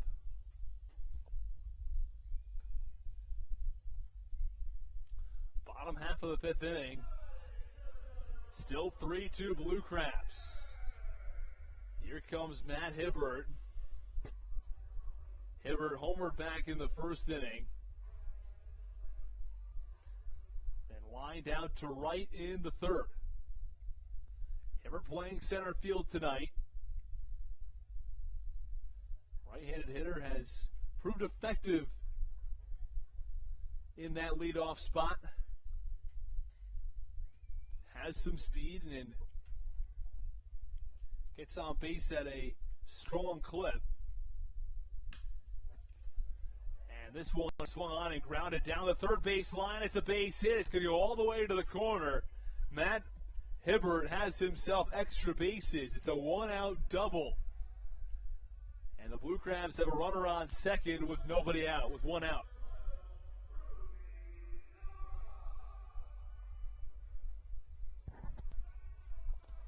Brings up Ruby Silva, who singled and came around to score back in the third. It tied the game at the time. Blue Crabs scored 1 in the first. Power scored 2 in the third. Took a 2-1 lead. Ruby Silva singled, and Cesar Trejo drove him in. Tied the game at 2 before a solo shot from Josh McAdams put the Blue Crabs ahead in the bottom of the fourth. Pitch comes inside on Silva and gets away from the catcher Gonzalez. Advances Hibbert to third base.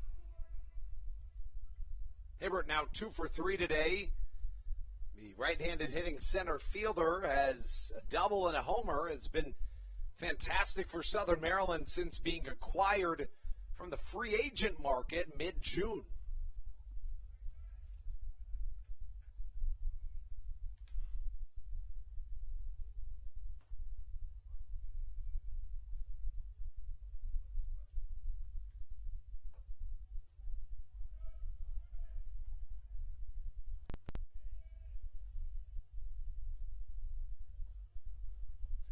First, the pitch to Silva, the 1-0, was in there for a strike.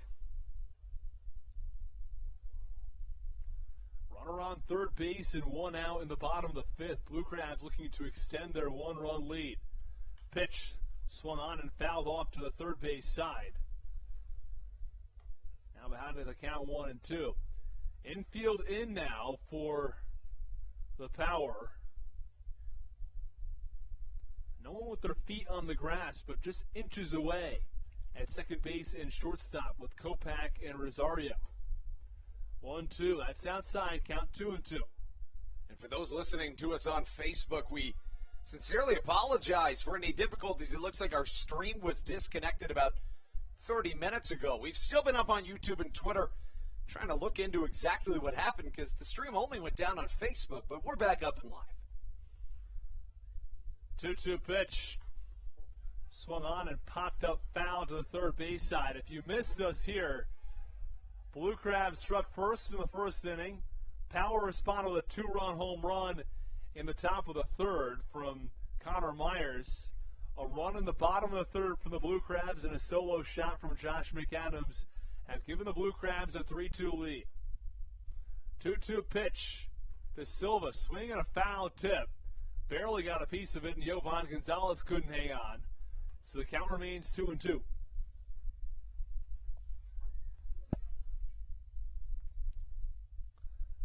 And we have a very, very special guest at the Reg tonight. Couldn't be happier to welcome Devin back. Are you going to come on the broadcast today? All right, we'll have to get you. We'll have to get you on the call here.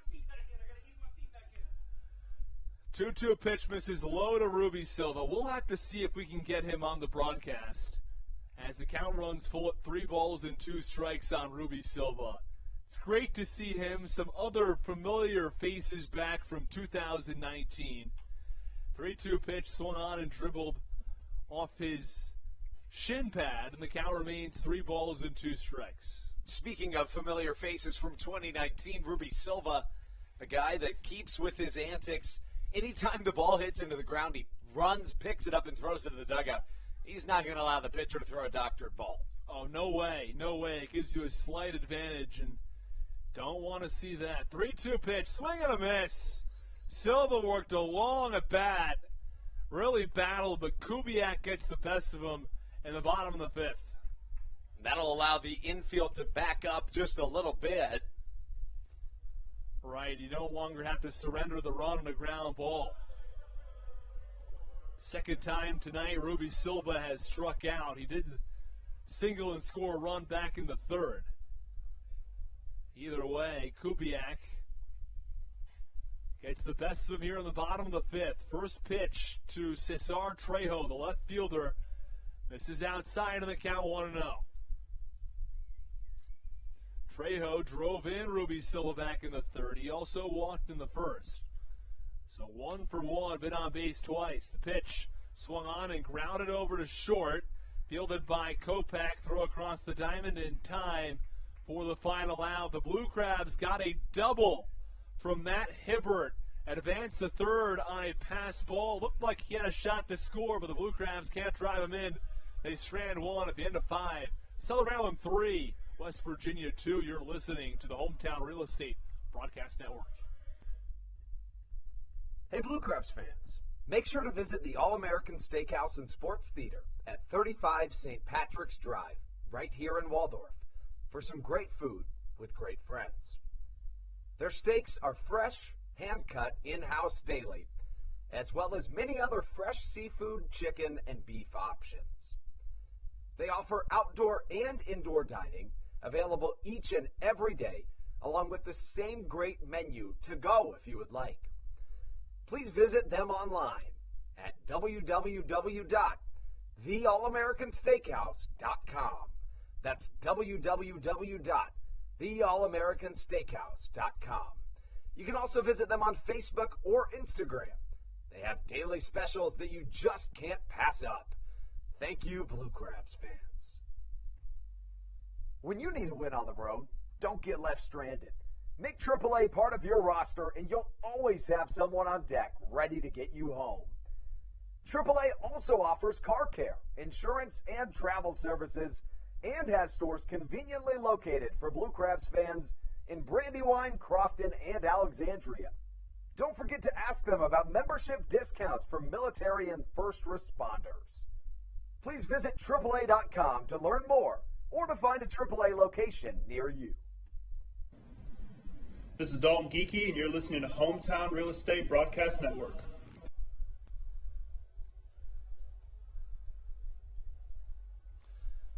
Top half of the sixth inning, the Blue Crabs over the Power 3-2. As they will send 9-1 and 2 to the plate as well. Myers followed by Martinez and Calaspo. Connor Myers hit a 2-run home run back in the top of the third inning. One of only 2 hits for the Power. Since then, Blake Bivens has retired 8 in a row.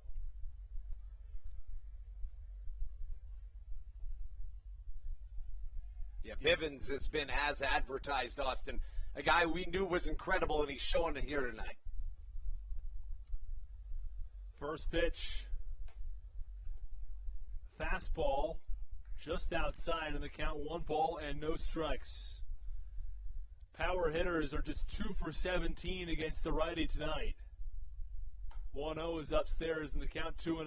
Yeah, they entered play struggling against this Southern Maryland team, hitting just .230 as a squad.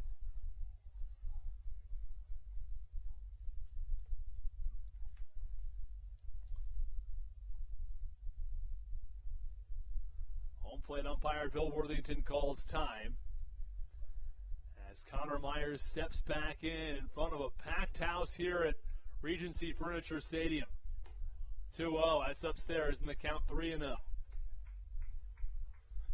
You know, Bivens hasn't really fallen behind any batters like this since the first inning. That's right. He really fell behind every batter in the first. 3-0. That's upstairs, and he walks Connor Myers on 4 pitches. And that's just the 3rd batter to reach base this evening. Only 1 time has a batter reached base tonight not named Connor Myers. And that was Yoban Gonzalez who singled and came home on a 2-run shot from Myers. See if he can settle down against Teodoro Martinez. He's induced him into a couple of outs so far this afternoon.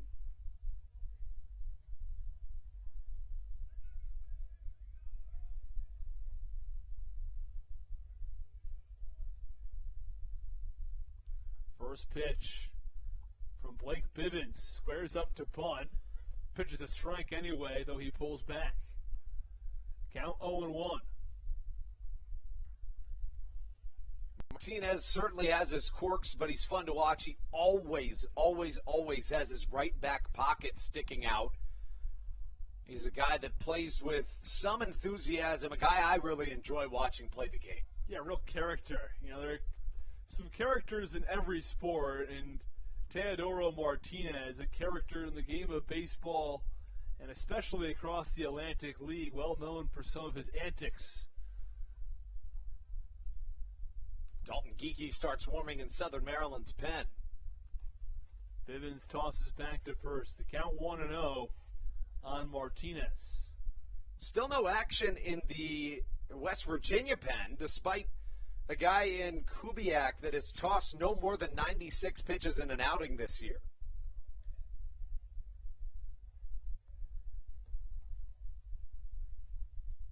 Bivens set. 0-1 pitch, fastball in there for a called strike. Yeah, Kubiak is averaging just under 75 pitches per game this season. So a guy that, despite tossing a lot in the past deep into games, hasn't necessarily done so here in 2021.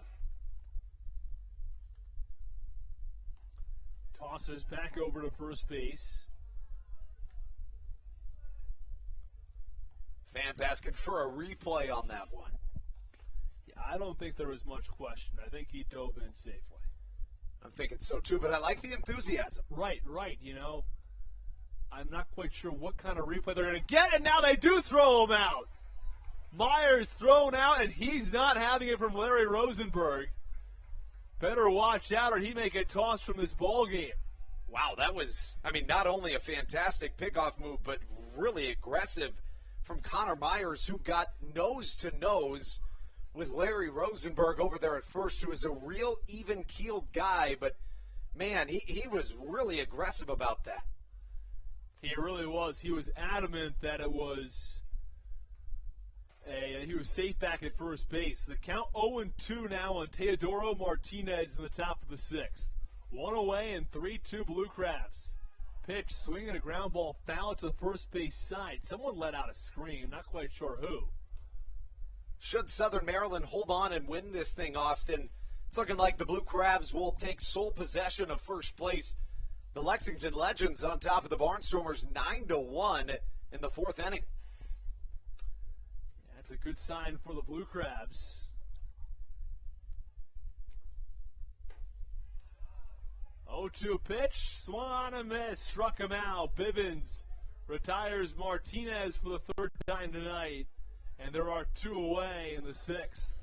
And what a time to get your first strikeout of the evening if you're Blake Bivens. Not a high strikeout guy, but after walking the first batter, picks off Connor Myers at first and then strikes out Teodoro Martinez. That's taking command of a ball game.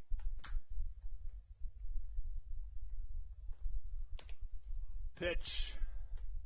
That one misses inside. Count 1-0 now on Alberto Callaspo.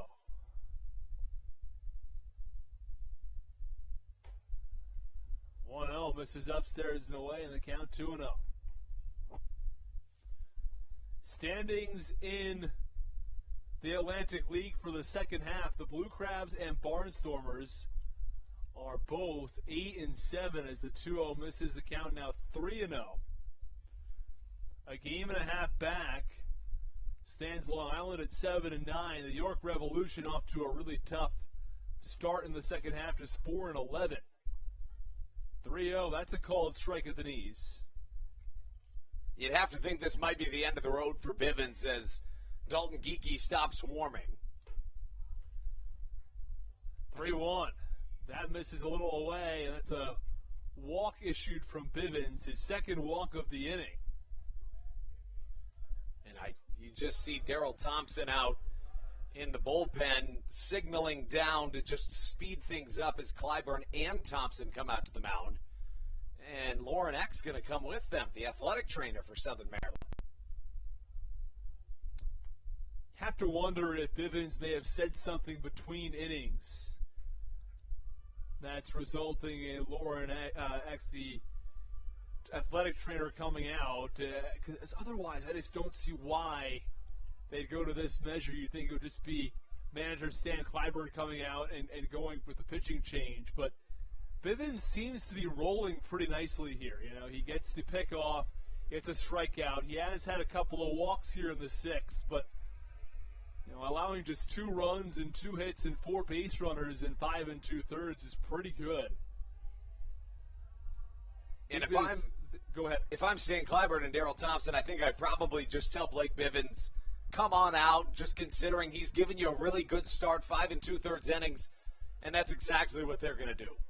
Be safe rather than sorry. So Blake Bivens exits the game, 5 2/3 innings of work. Allows just 4 base runners, 2 hits, 2 walks. And he's got to be happy with that performance coming in. Each of his last 3 starts, he gone at least 7 innings, allowing a total of 3 runs over those appearances, and it's another solid performance this evening. Sure is. Why don't we send him to a quick break and get everybody all they'd ever need to know on Dalton Geekie. We'll do just that here on the Hometown Real Estate Broadcast Network. Chick-fil-A of Charles County has been a proud supporter of the Southern Maryland Blue Crabs since their inception in 2008. For years, they have sponsored the Southern Maryland Blue Crabs, America's prisoners of war and missing in action. In between the second inning of each game, there is a moment of silence brought to you by Chick-fil-A. The Southern Maryland Blue Crabs appreciate and respect not only Chick-fil-A, but all of those that have served our great country. The seat that they sponsor was made possible by Chick-fil-A of Charles County. Thank you so much, and visit any of your Charles County Chick-fil-A locations today. The Charles County Department of Health encourages you to get the COVID-19 vaccination today. You can get it all over Southern Maryland or no matter where you are across the United States.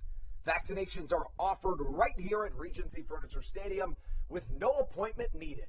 Charles County Department of Health and the Southern Maryland Blue Crabs urge you to take one for the team and get the vaccine. This is Dalton Geekie, and you're listening to Hometown Real Estate Broadcast Network.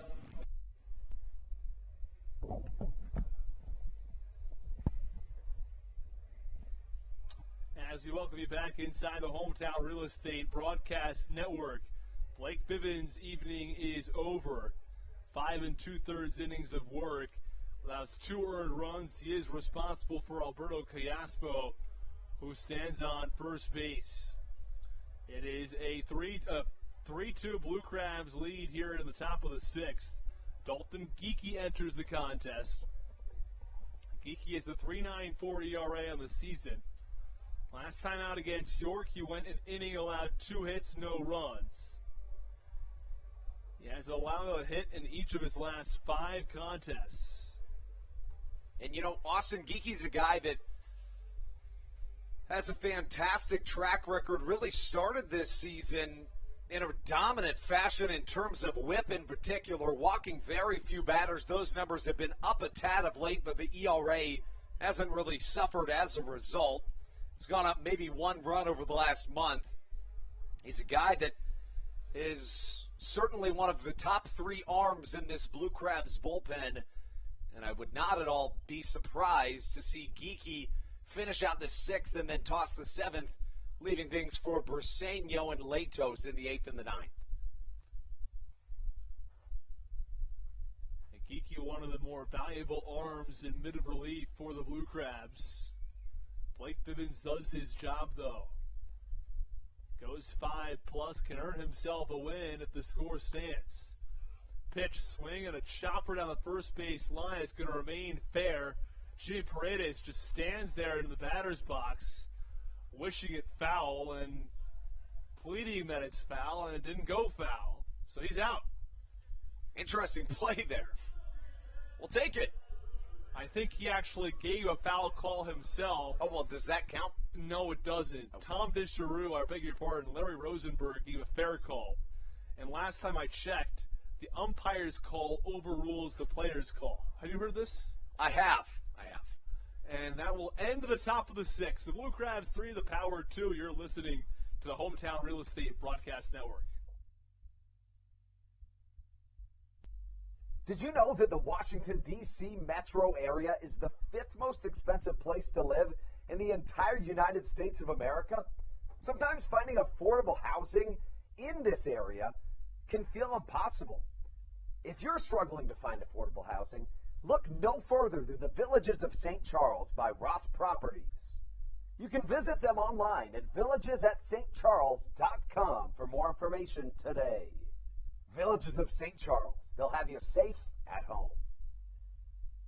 There's nothing quite like when the Blue Crabs retire the side. At Wealth Management Partners, they're on your side for your retirement planning needs. It's never too early to start planning your retirement. Talk to the experienced financial advisors of Wealth Management Partners located right here in Waldorf. Call them today at 301-885-0955. Again, Wealth Management Partners. Call them today at 301-885-0955. This is Kent Blackstone, and you're listening to the Hometown Real Estate Broadcast Network. Bottom half of the sixth inning, the Blue Crabs lead this one 3-2. They go to 4, 5, and 6 in the order. Harris followed by Crosby and McAdams. First pitch called strike on David Harris. Harris 0 for 2 today, but boy did he have a big game on Sunday. 0-1, swinging a foul tip into the mid of Yovan Gonzalez. Harris hit 3 home runs, tying a club record. Was 4 for 5 with 7 hits, 7 RBIs, I should say. The 0-1 swung on and lifted foul down the third base side. Will get into the stands. You know, and for Kubiak, he's only tossed more than 6 innings once this season. That right there was his 91st pitch. He's only thrown 96 as a high this year. And the 0-2 cut on and missed the curveball, but Harris swung over it, and there is one away. That brings up Alex Crosby, the first baseman, in a game where there hasn't been much action in the last couple of innings. It was Josh McAdams who had a solo homer back in the bottom of the fourth, but since then, the bats for both teams have been quiet. Crosby 0 for 2 in today's game as well. Grounded to second in the first and popped in foul territory to the catcher in the fourth as the first pitch is swung on and slapped foul to the third base side, and the count 0-1.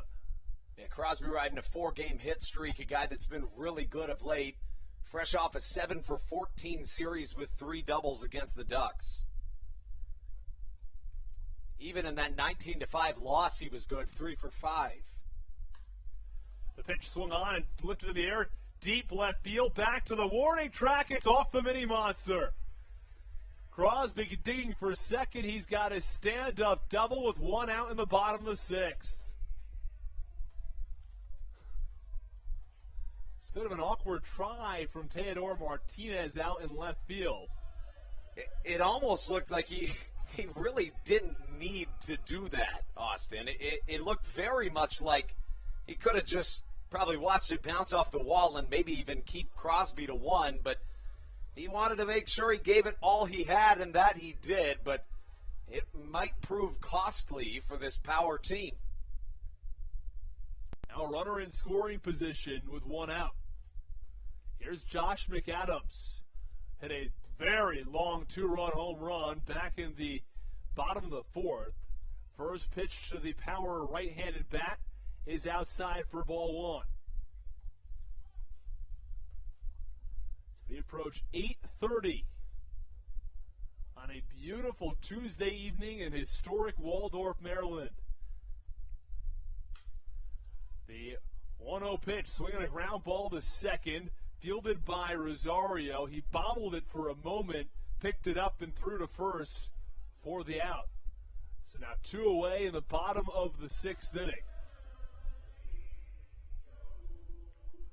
And here comes Joe DeLuca. The catcher not hitting as well as he has in past series recently. Fly to right and struck out.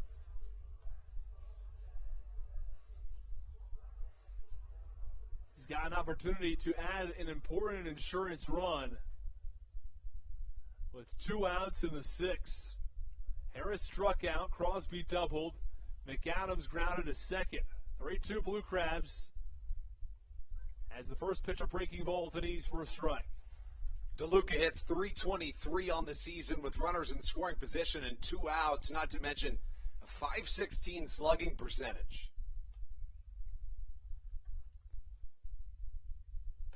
Pitch on the outer half for a strike.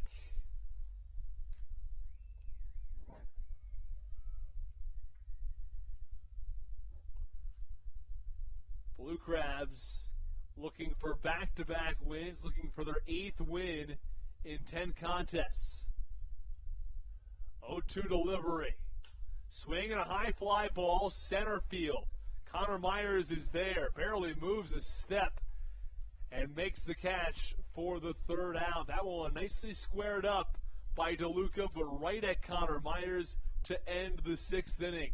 Blue Crabs strand 1 at the end of 6. Southern Maryland 3, West Virginia 2. You're listening to the Hometown Real Estate Broadcast Network. This is Greg Ferreira, and you are listening to Hometown Real Estate Broadcast Network. Hey, Blue Crabs fans, make sure to visit the All-American Steakhouse and Sports Theater at 35 St. Patrick's Drive, right here in Waldorf, for some great food with great friends. Their steaks are fresh, hand-cut, in-house daily, as well as many other fresh seafood, chicken, and beef options. They offer outdoor and indoor dining, available each and every day, along with the same great menu to go if you would like. Please visit them online at www.theallamericansteakhouse.com. That's www.theallamericansteakhouse.com. You can also visit them on Facebook or Instagram. They have daily specials that you just can't pass up. Thank you, Blue Crabs fans. When you need a win on the road, don't get left stranded. Make AAA part of your roster, and you'll always have someone on deck ready to get you home. AAA also offers car care, insurance, and travel services, and has stores conveniently located for Blue Crabs fans in Brandywine, Crofton, and Alexandria. Don't forget to ask them about membership discounts for military and first responders. Please visit AAA.com to learn more or to find a AAA location near you. This is Dalton Geeky, and you're listening to Hometown Real Estate Broadcast Network.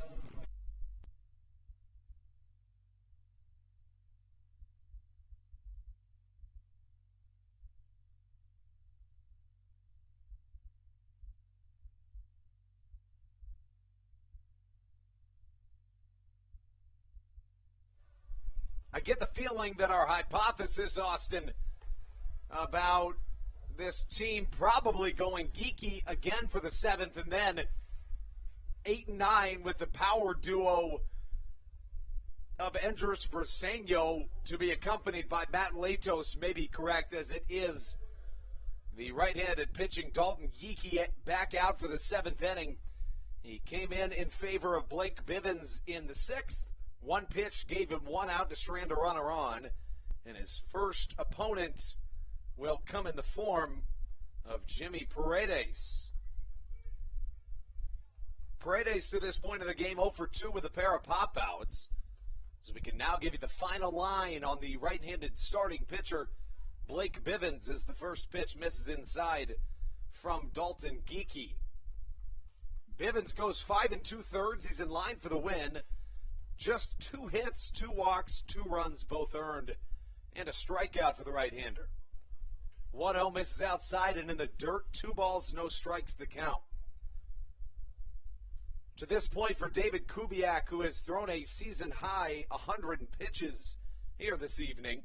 6 innings pitched, 6 hits, 3 runs all earned, a walk to accompany 6 strikeouts.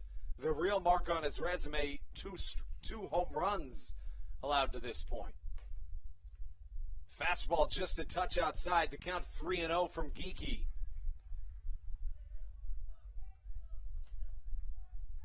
.3-0 count to Edwin Espinal here in this top half of the 7th inning.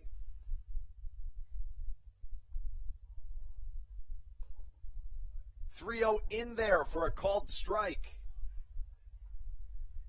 A good job by Geeky getting one over. The right-handed Geeky in his 5th season of professional baseball is first in this Atlantic League.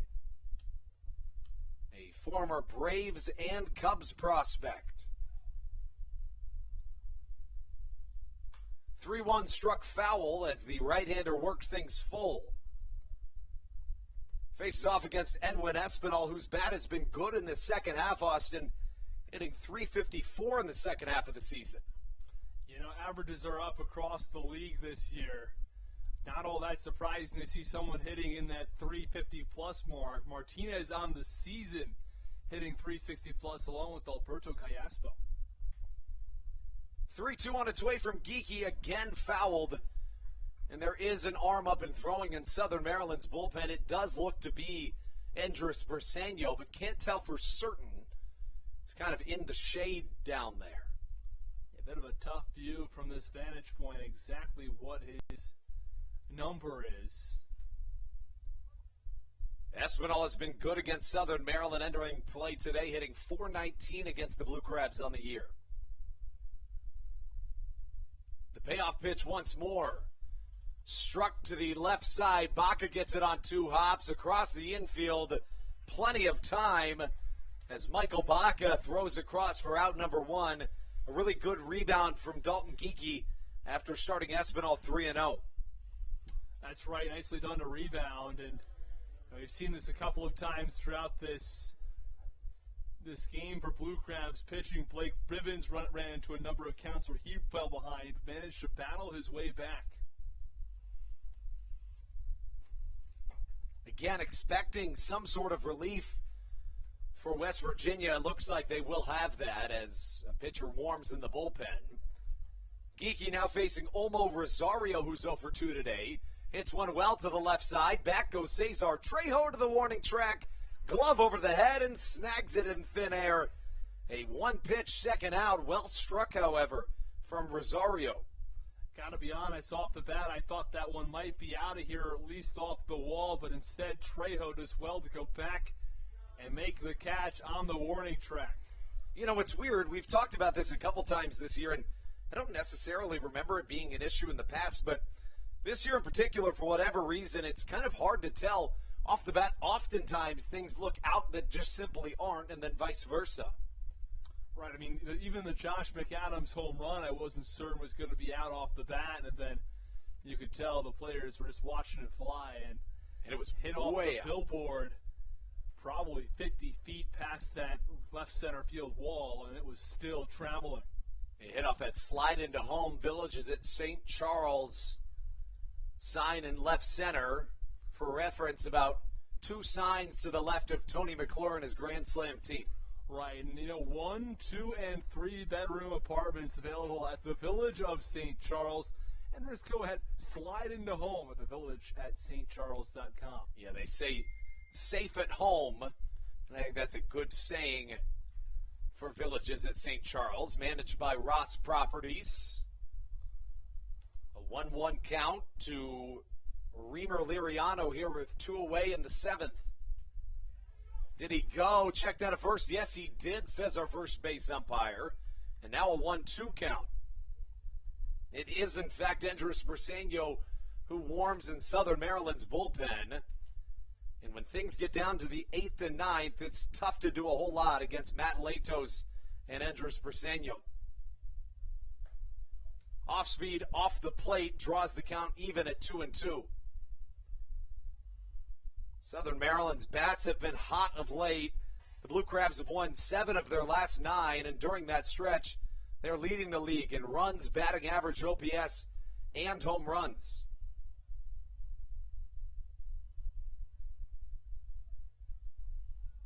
The 2-2 on its way from Geeky. The right-hander comes set. Fastball inside brings the count full at 3-2. What are you thinking here from Geeky? A fastball? Yeah, I can see him going with a fastball. Just try to keep it traditional, maybe up and out of the zone. Try to induce a swing here from Liriano. We'll see what he does go with. He's got his sign from Joe DeLuca. The right-hander trying to close this 7th out. The payoff pitch. Line drive right up the middle. Back goes Matt Hibbert. It's going to bounce off the batter's eye on a few bounces. Liriano rounding second, but holds up as Matt Hibbert gets it in rather quickly to keep Liriano at second. But a 2-out double makes things interesting here in the 7th, and you got to wonder, maybe Stan Clyburn just says, you know what? Geeky is now giving me a full inning of work after coming in the 6th. Maybe you turn things over to Briseño. It's at least a possibility. I think Briseño the goal is to keep Geeky out here. But it wouldn't be all that surprising to see them bring him in as they prepare to go 8-9 to Latos. You don't want to give up the lead here in the 7th. Only have a 1-run cushion. But I'm a little surprised, honestly, Liriano didn't try to go to third on that play. Hit that ball very well over the head of Hibbert, and I think he had enough time to get to third, but then again, with 2 outs, you don't want to make that last out at third base. First pitch to Michael, make that Connor Kopak catches the outside corner, of course, confusing him with the fantastic arm for the Chicago White Sox, Connor Kopak. I beg your pardon, Michael Kopak. Ton of Kopaks in baseball these days. In fact, I saw Michael Kopak was at a independent league game a couple of days ago. He randomly showed up at a Chicago Dogs game, I believe it was. They're a member of the American Association. Off day for him or what? Yeah, it was, and his former battery mate is the catcher for the Chicago Dogs. So he was coming to watch him pitch, didn't tell anybody. He just kind of showed up, and somebody on the broadcast said, hold on, that's Michael Kopak in the stands. Of course, Kopak has one of the better arms in terms of velocity in all of professional baseball. As the count goes to a ball and 2 strikes. Fastball sits upwards of 100 for Michael Kopak. A ball and 2 strikes the count. 2 away and a runner on second. Southern Maryland leading 3-2 here in this top of the 7th.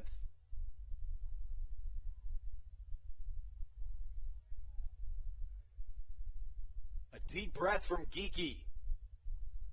A long pause and the 1-2 incoming. Jams up the right-handed hitting Connor Kopak, but it's foul. The shortstop, Kopak, 0 for 2 today with a pair of pop-outs to the outfield. Entered play hitting just 194 in 11 games played with the power. In between innings, we're going to toss a graphic on the screen to show you just how good this Blue Crabs offense has been of late.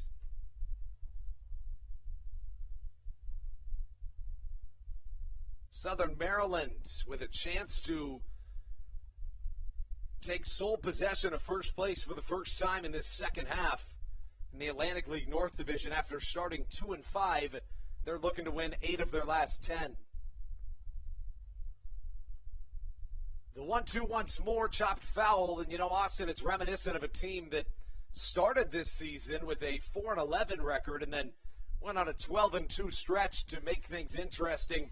Battled with the Long Island Ducks, who ended up going on a 12-game win streak to secure the first half title in the Atlantic League North Division. But all signs point to Southern Maryland, at least according to ALPB Roundup, who gave the Blue Crabs the best odds to win the 2021 Atlantic League Championship earlier today.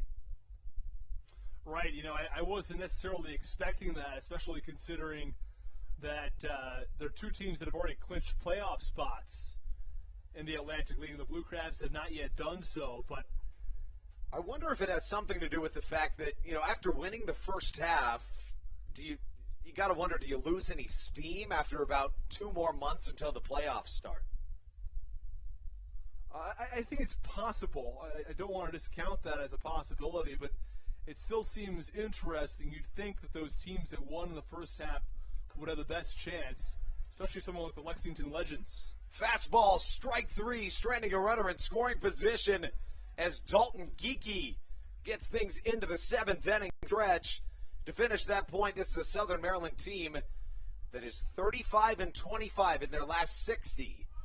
They have been awfully good since June 15th when everything flipped on its head for the Blue Crabs. We take you into the bottom of the 7th. We told you we'd give you a little graphic to show you just how good this team's been. We'll do just that and come back on the Hometown Real Estate Broadcast Network.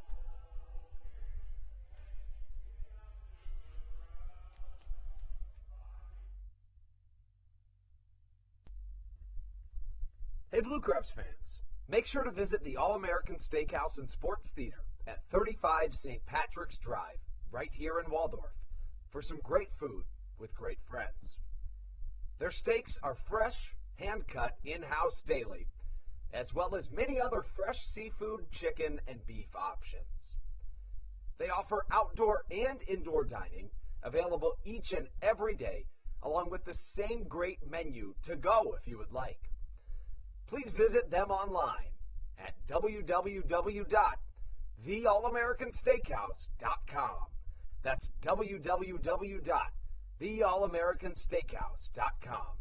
You can also visit them on Facebook or Instagram. They have daily specials that you just can't pass up. Thank you, Blue Crabs fans.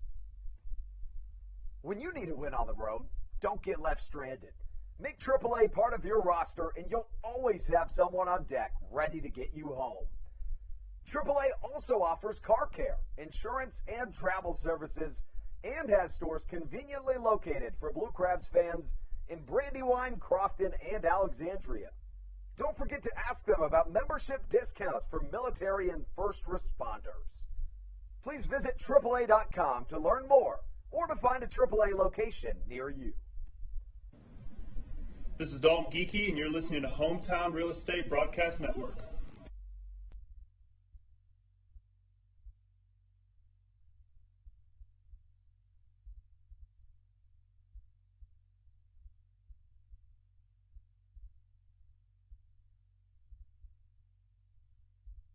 Back inside the Hometown Real Estate Broadcast Network, Andrew Banstra, joined by Austin Rooney as we take you into the bottom half of the seventh inning here at Regency Furniture Stadium.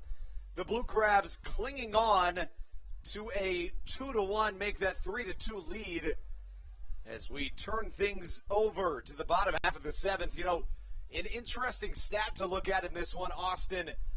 You know, this is a West Virginia Power team that has struggled offensively here today. They have just 3 hits, but interestingly, they've only struck out twice. Right, you know, this is a Blue Crabs pitching staff headed tonight by Blake Bivens, who pitches to contact. We saw this a lot with Daryl Thompson, someone who does not allow a lot of home runs, does not walk a ton of batters, and also does not strike out that many guys. You're going to see a lot of contact, not something you see all that much in today's baseball, but something that we're seeing in these Blue Crabs and Atlantic League games more recently. So come on out to the Reg in Waldorf, and you can catch some nice games. You see some more contact, not necessarily a ton of homers, not a ton of strikeouts, not a ton of walks, a different brand of baseball. A pinch hitter here, it's Kent Blackstone in to hit in the what would have been the pitcher spot, so we can assume a pitching change, of course, due to that double hook designated hitter role. Blackstone has not played in a couple of days, last played on August 18th as the count works even at 1-1. Good to see that he's available again and suiting up for the Blue Crabs. Almost surprised he didn't, now knowing he is available, almost surprised he didn't start in that designated hitter spot, if not at second, as he waves in a pitch 1-2.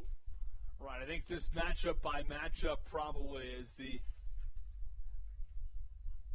Blue Crabs went with Bronson Butcher.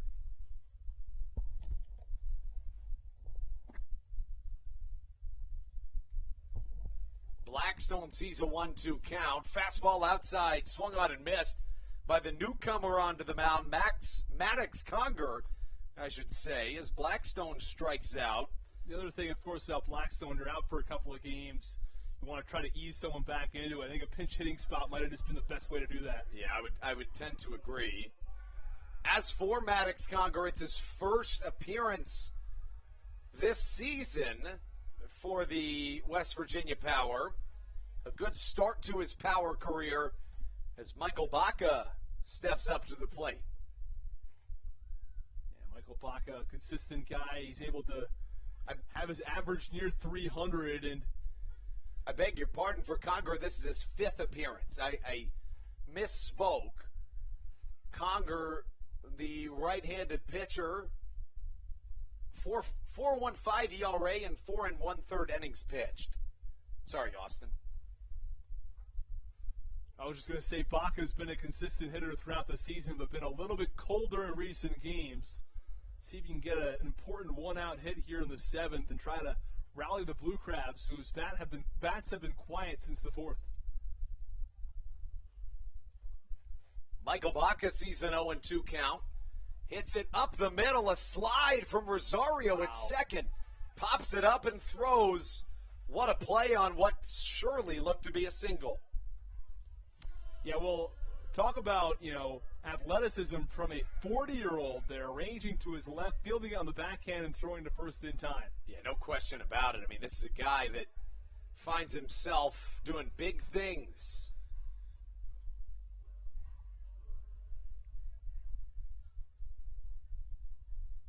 So we mentioned Conger, 4 appearances on the road this season with a 4.15 ERA on the year as a whole. 8 appearances for the right-hander.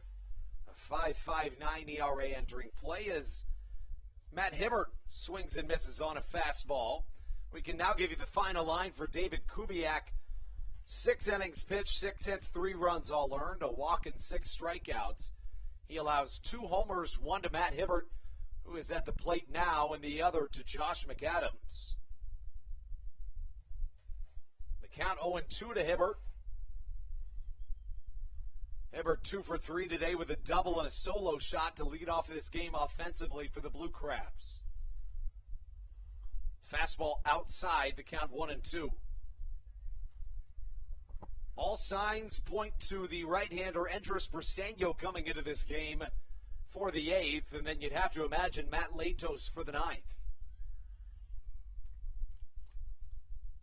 Fastball outside corner, it misses. The count 2-2. All right, Andrew, that's the 8-9 setup the Blue Crabs have been going with throughout this season. Briseño has been terrific in ERA right around 1.5, and after a tough start from Latos to the season, he has really heated up recently. Conjure over the head, the pitch, a slider away, 3-2 goes the count. As for Maddox Conger, 25 years old, began this season with Sussex County in the Frontier League. In 3 appearances, 1 start, he held a 16.88 ERA, but has been much better for this West Virginia Power team. Yeah, joined them for the first game back on June the 26th. Fastball inside, and I beg your pardon, we thought it was a 2-2, now a 2-2. Austin, sorry. Yeah, the ERA is back at 5.59. He didn't pitch for over a month between July the 14th and August the 21st, but pitched against Lancaster in the last series, and he's been doing quite well recently. Now the 2-2. Fastball outside corner. It catches for a called strike 3.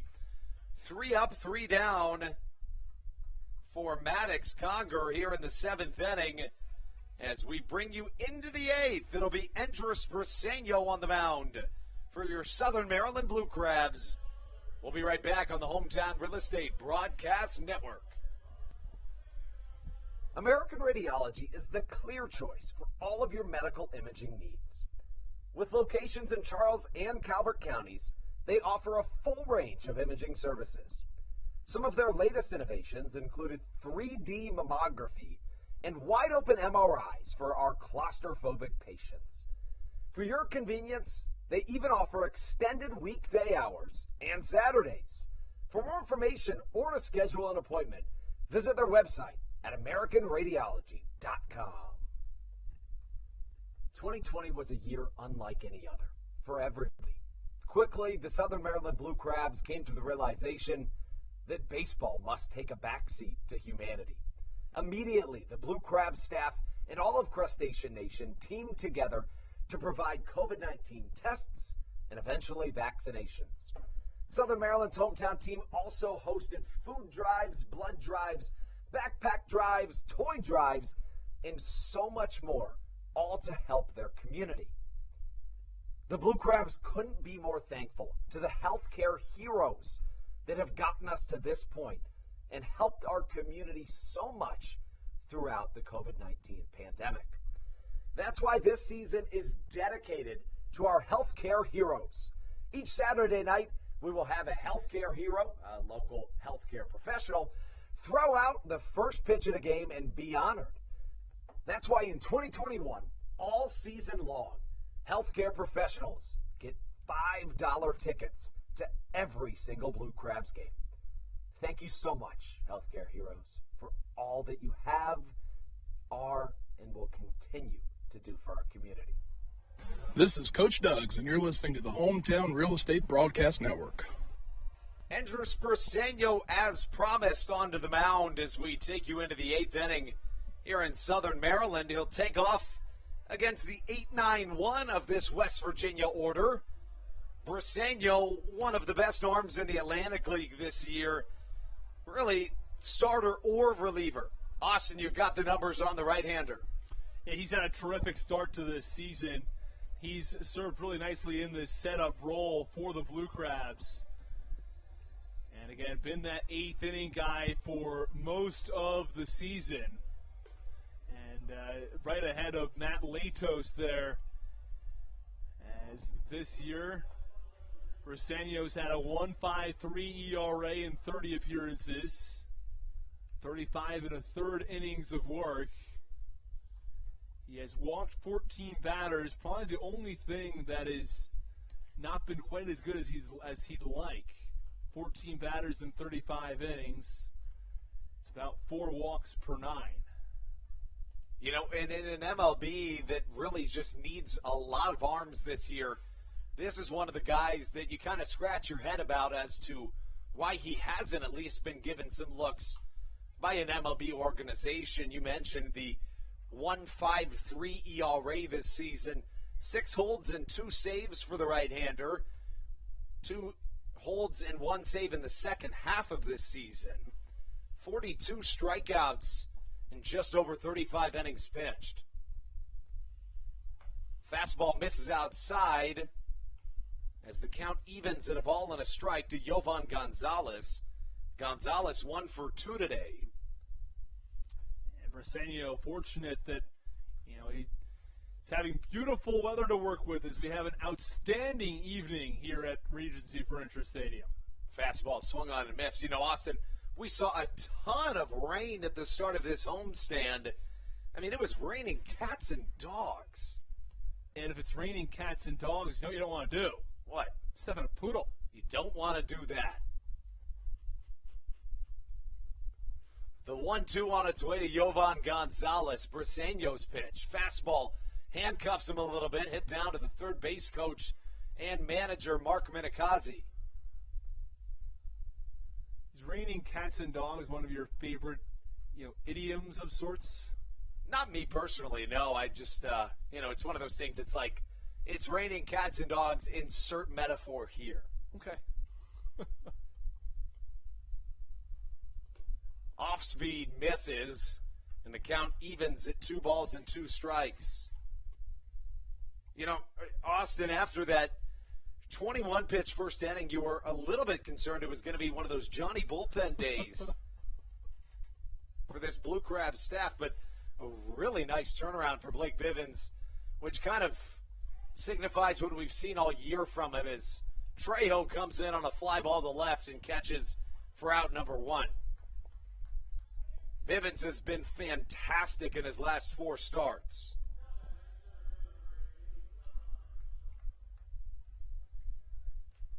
He had that Camacho or the changeup going for him today.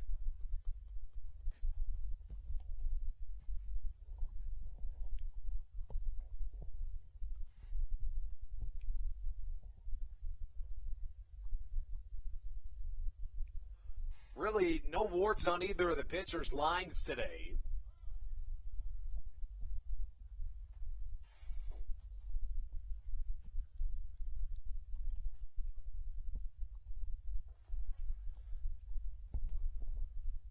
Facing off against Connor Myers, who walked and then was picked off at first. But, Austin, like I said, no warts on either of the pitchers' lines today. I mean, both starters had really good outings. They really did. I think that you look at Bivens, and he pitched 5 2/3 of really solid baseball, along with David Kubiak.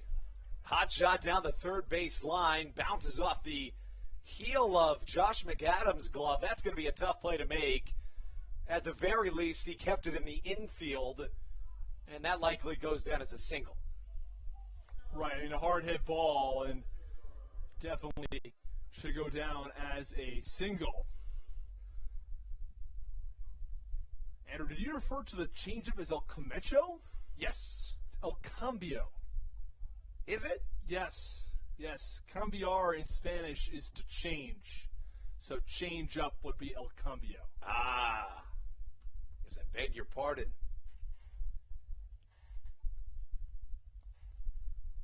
I just Googled it. I think it's cambialo is the official term. So it looks like both of us were a little bit right. More you than me. Okay. I've heard El Cambio in the past. Well, who knows how accurate Google Translate is. Right. It's one of those bing-bong situations.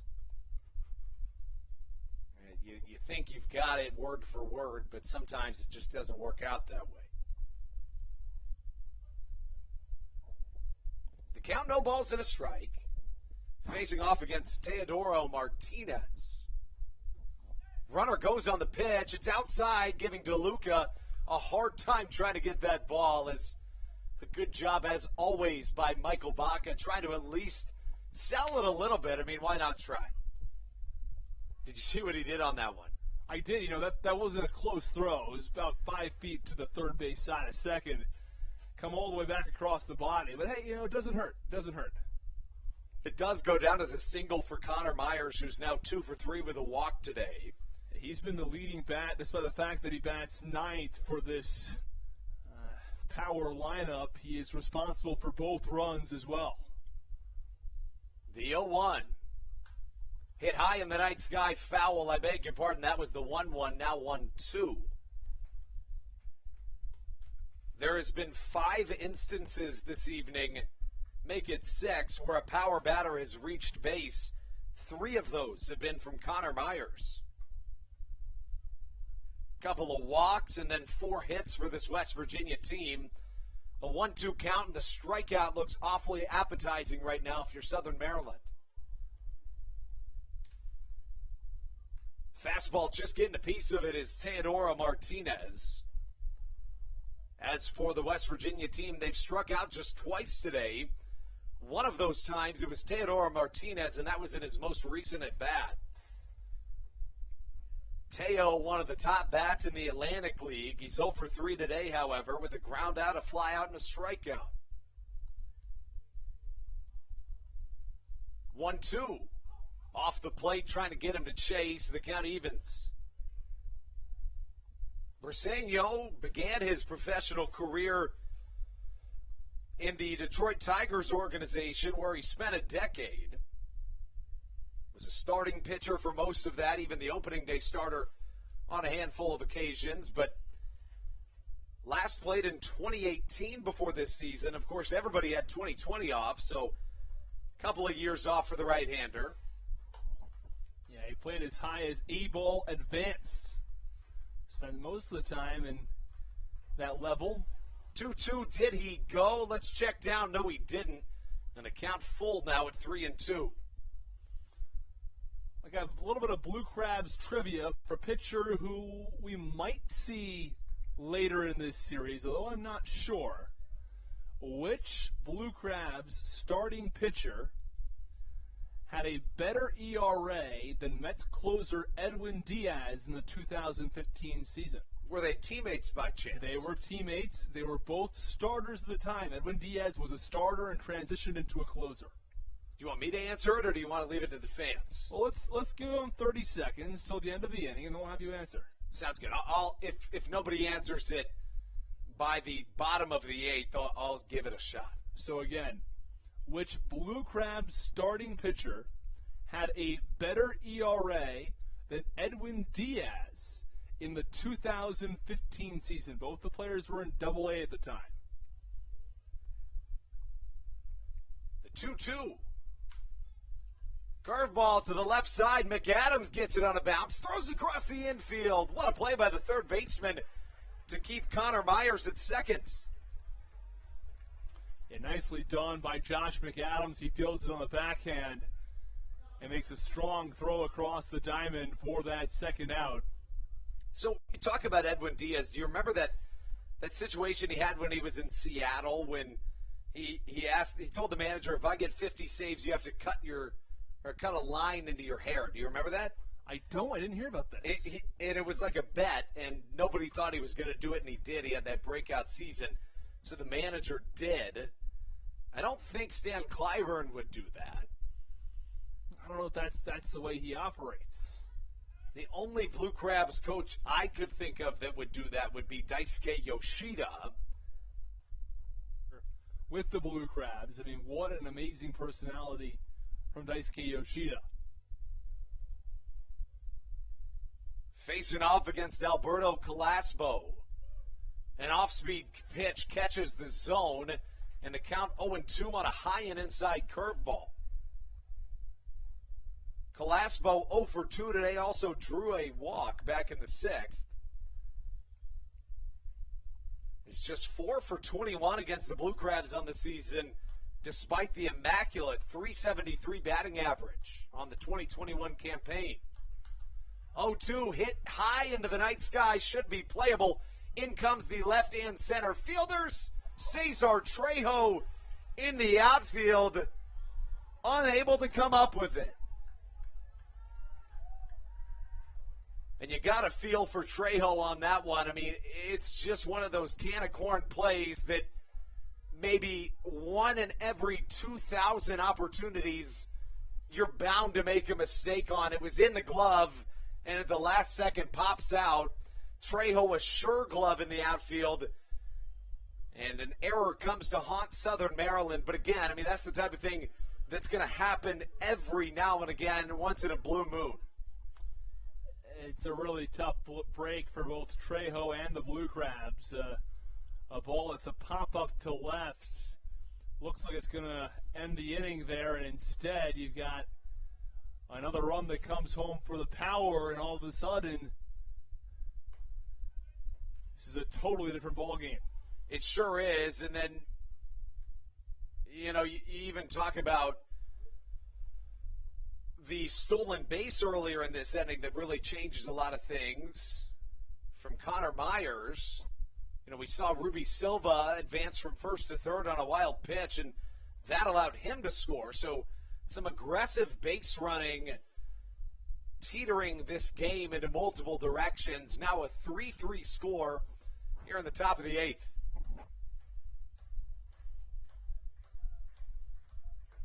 Curveball outside corner, a called strike. 1-2 the count to Jimmy Paredes.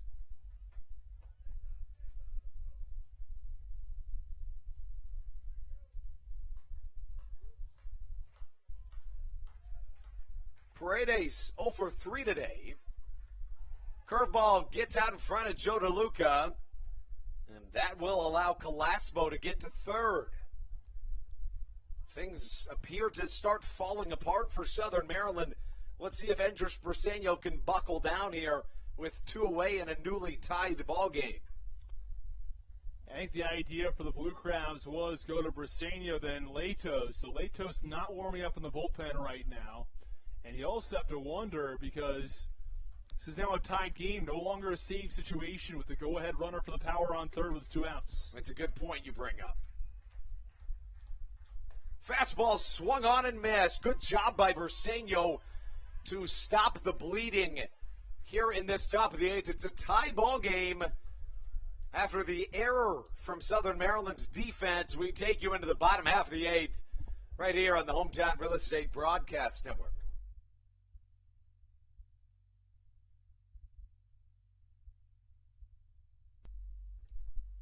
American Radiology is the clear choice for all of your medical imaging needs. With locations in Charles and Calvert counties, they offer a full range of imaging services.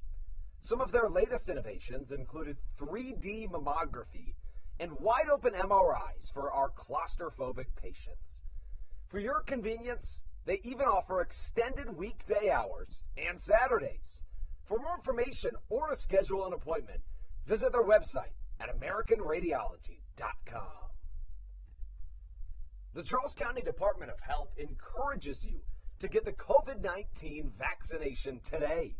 You can get it all over Southern Maryland or no matter where you are across the United States. Vaccinations are offered right here at Regency Furniture Stadium with no appointment needed. Charles County Department of Health and the Southern Maryland Blue Crabs urge you to take one for the team and get the vaccine. This is Dario Pisano, and you're listening to the Hometown Real Estate Broadcast Network.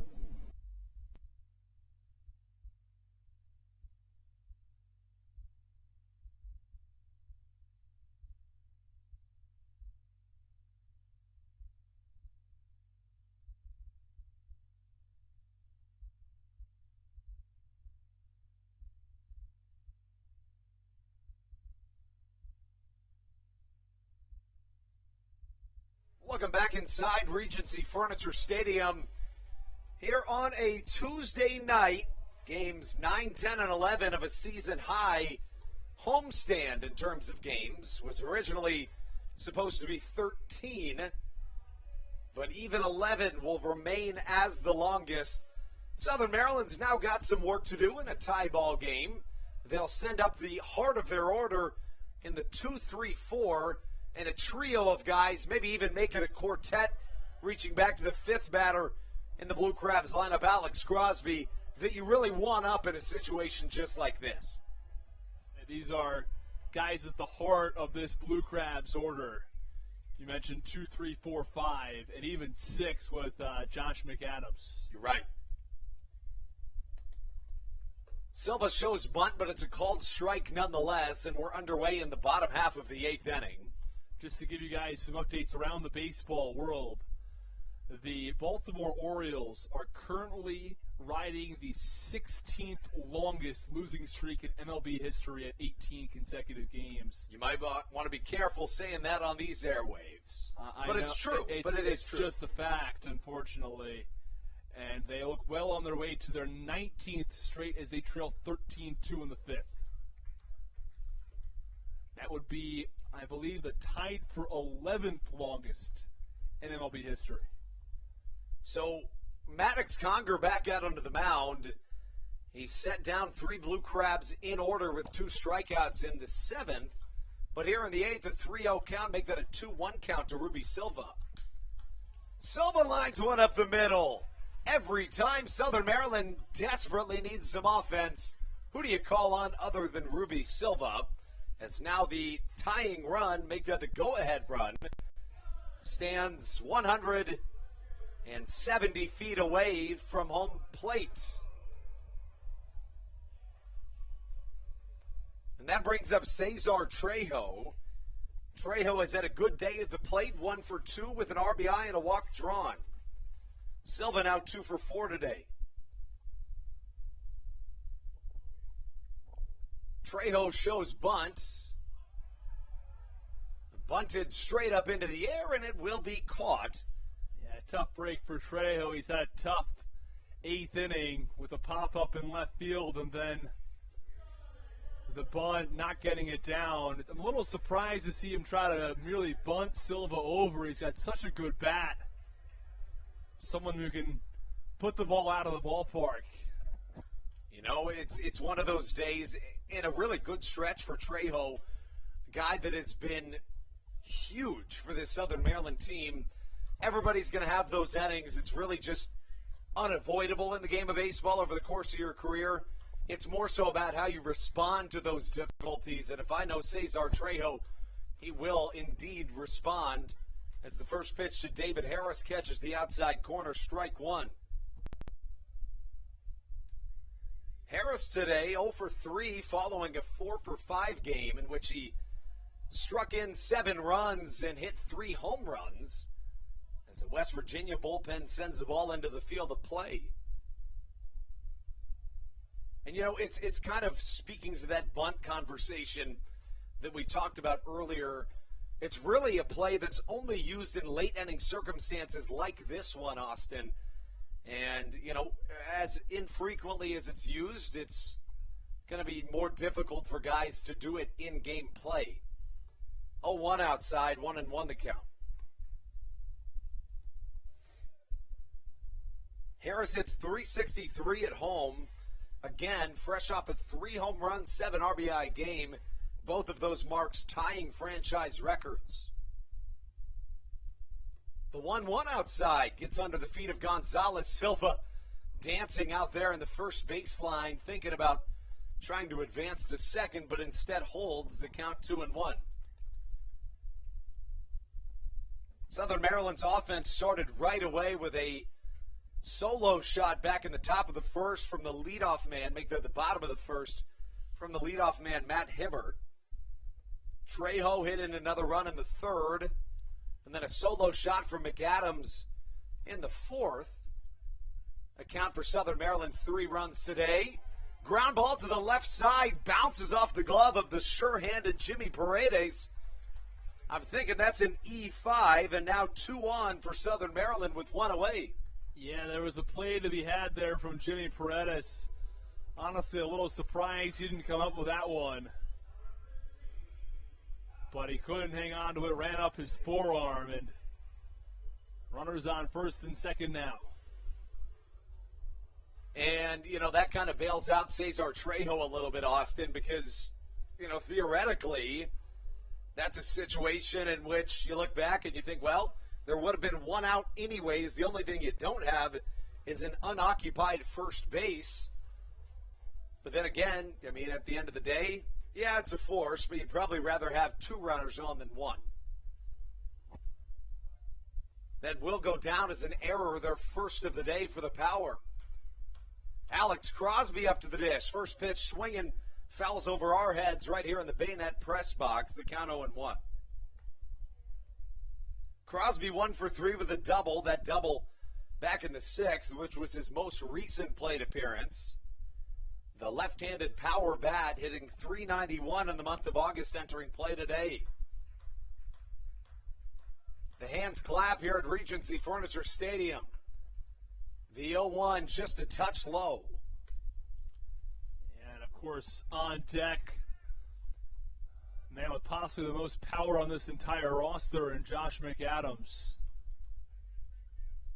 Runners at first and second, good speed at both spots, Harrison Silva. Crosby awaits the 1-1. It's inside, and the count draws in favor of the first baseman. 2-1 to count.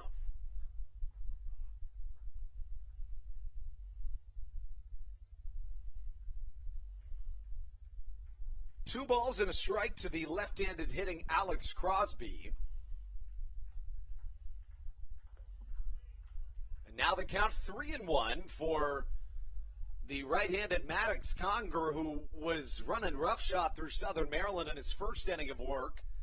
And inning pitched, no hits, 2 strikeouts, but a 3-0 count to the first batter he faced in this inning. And now a 3-1 count here to Crosby. He takes a big hat, falls on a back knee, and the count draws even. 3 balls, 2 strikes to the left-handed hitting Alex Crosby.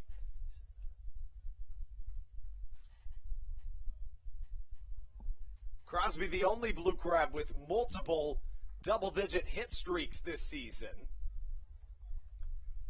A 17-game hit streak and a 10-game hit streak.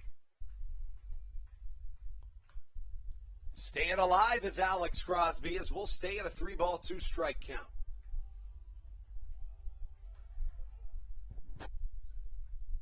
With runners in scoring position this year, Crosby, who wears number 15 on the back of his jersey, has been good. A 3-3 game here in the top of the 7th. Make that the bottom of the 8th. Yet again staying alive is Alex Crosby. He won't go down without a fight. He's been really patient at the plate here, and he's protected the plate well when he's needed to also. Runners on first and second here in the bottom of the 8th will not get much more of a big situation for Crosby. Shadowing his inner Zach Collier, a guy that is well known to work counts and just bug pitchers until he gets something he likes. 3-2 to Crosby. Again staying alive. He won't go down. And eventually, Conger's going to have to give him something to hit.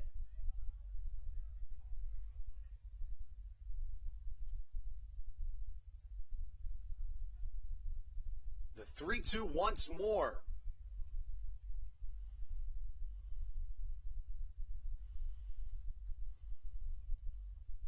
Inside, might have been ball 4, but Crosby won't take any chances on that one. As pitch number 9 of the at-bat won't get Crosby, it'll take at least 10.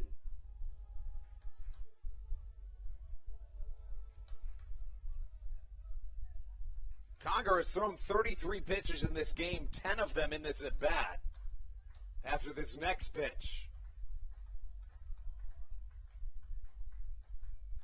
The 3-2. Inside, a curveball swung on and missed. A good battle, but won by Maddox Conger. And that'll bring up Josh McAdams with 2 away and runners at first and second.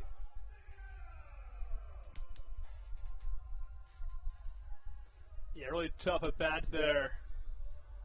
And it looked like Crosby was going to battle and maybe find a way to get aboard. It was the 10th pitch of the at-bat. But ultimately, Maddox Conger gets him with the changeup. This would be a game Southern Maryland would really like to win, with both Long Island and Lancaster trailing. Fastball outside to start off Josh McAdams.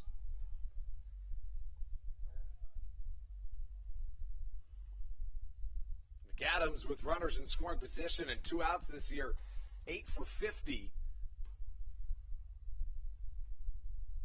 See if he can turn the tides here at Regency Furniture Stadium.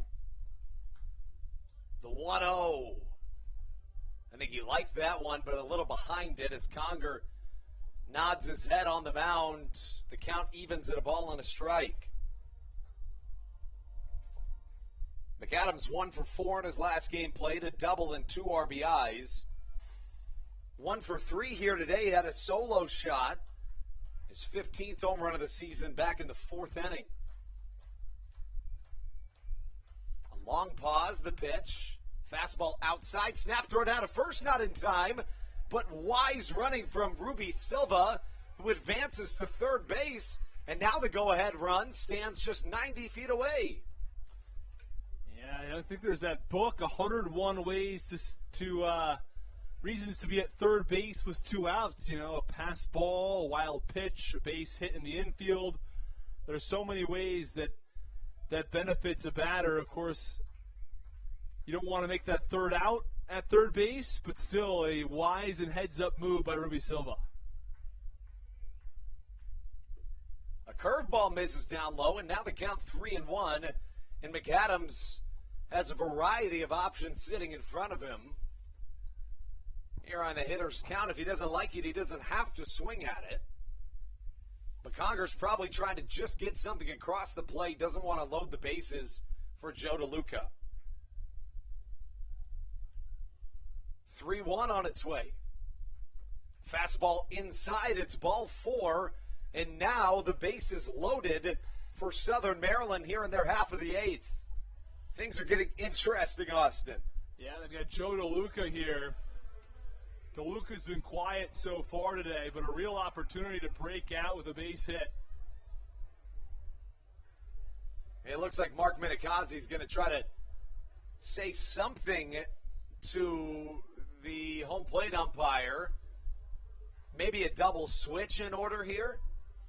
It makes sense. We've seen a lot of these double switches with the double hook rule.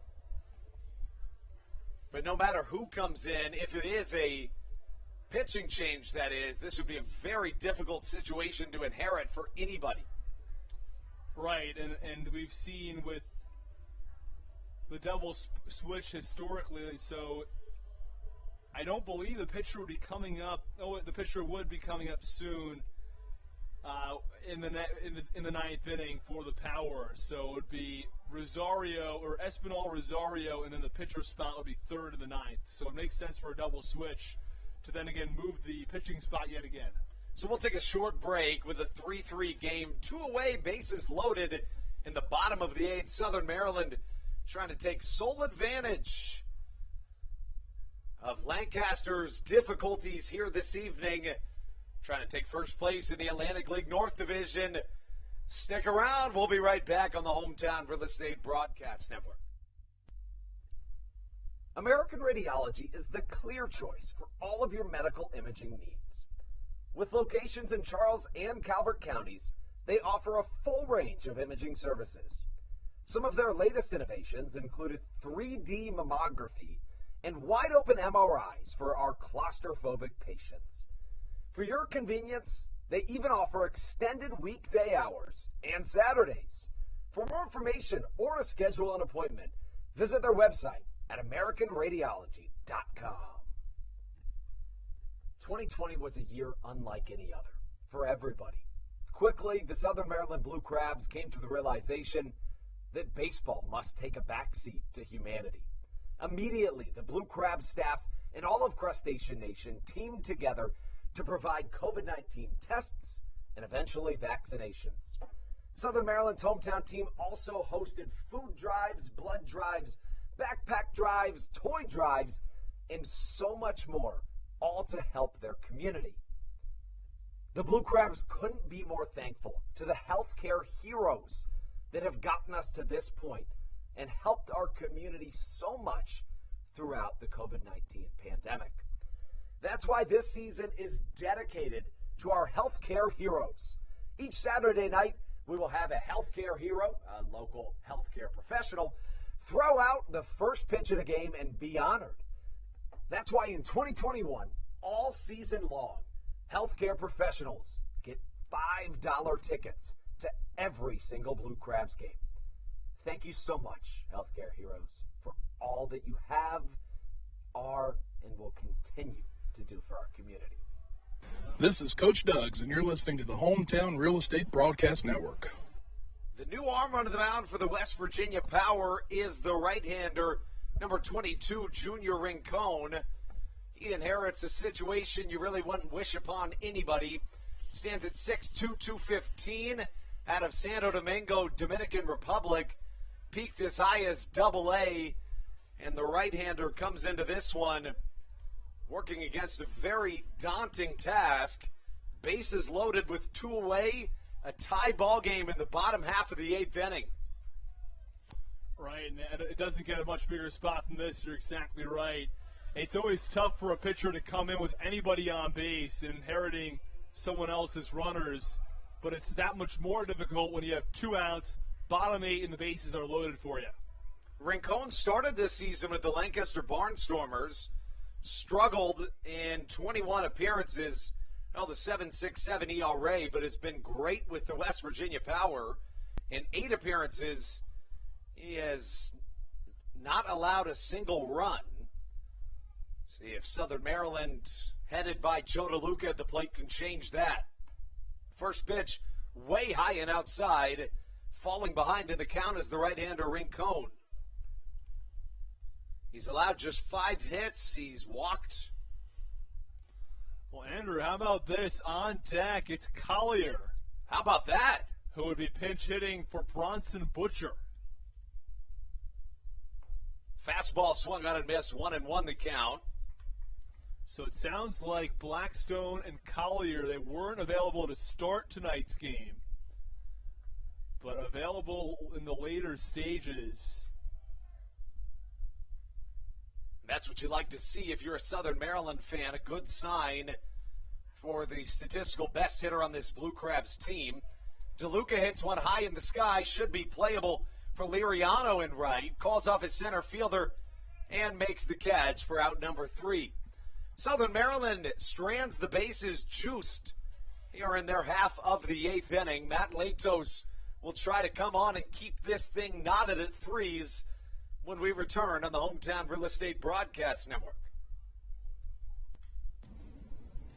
This is Daryl Thompson, and you're listening to the Hometown Real Estate Broadcast Network. Whether it's Chris Paul, Cliff Paul, Aaron Rodgers, or even the son of a former Blue Crab, Patrick Mahomes, you've seen many athletes endorsing State Farm. That's because your State Farm agent has your back through good times and not so good times. That's why all the Blue Crabs, Daryl Thompson and the whole team, trust State Farm with their insurance needs. State Farm is the company people have trusted for over 99 years to help life go right. Call your local State Farm agent, Greg Conklin, today at 240-776-4289. Dyson Building Center is one of the oldest family-owned and operated hardware, lumber, and building supply stores in Southern Maryland. They are located in St. Mary's County on Route 5 in Great Mills. Dyson's has an expansive and diverse inventory to help you with all of your home improvement and project needs. Whether you're new to the world of DIY, a tried and true DIY professional, or somewhere in between, the friendly and experienced staff at Dyson Building Center is ready and willing to help you today. This is Kent Blackstone, and you're listening to the Hometown Real Estate Broadcast Network. In February of 2020, Regency Furniture Stadium and the Southern Maryland Blue Crabs were given what we view as an honor, being named the 4th mass vaccination site in the state of Maryland. Here's a message from Regency Furniture about the honor that it has been and still is to be one of Maryland's mass vaccination sites, getting our community back to safety.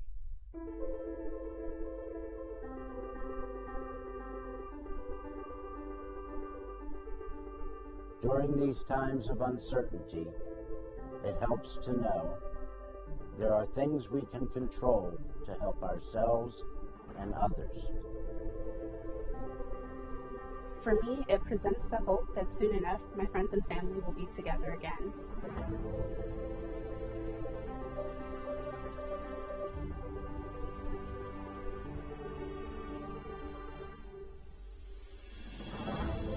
I just want to take this moment to thank the Maryland National Guard for their support in helping to facilitate and manage the vaccinations here at the Regency Furniture Stadium. We just think it's so important for everyone to do their part, and we're just grateful for their support. Thank you for some of your support, and we're just honored to be a part of the vaccination effort out here and to serve the community.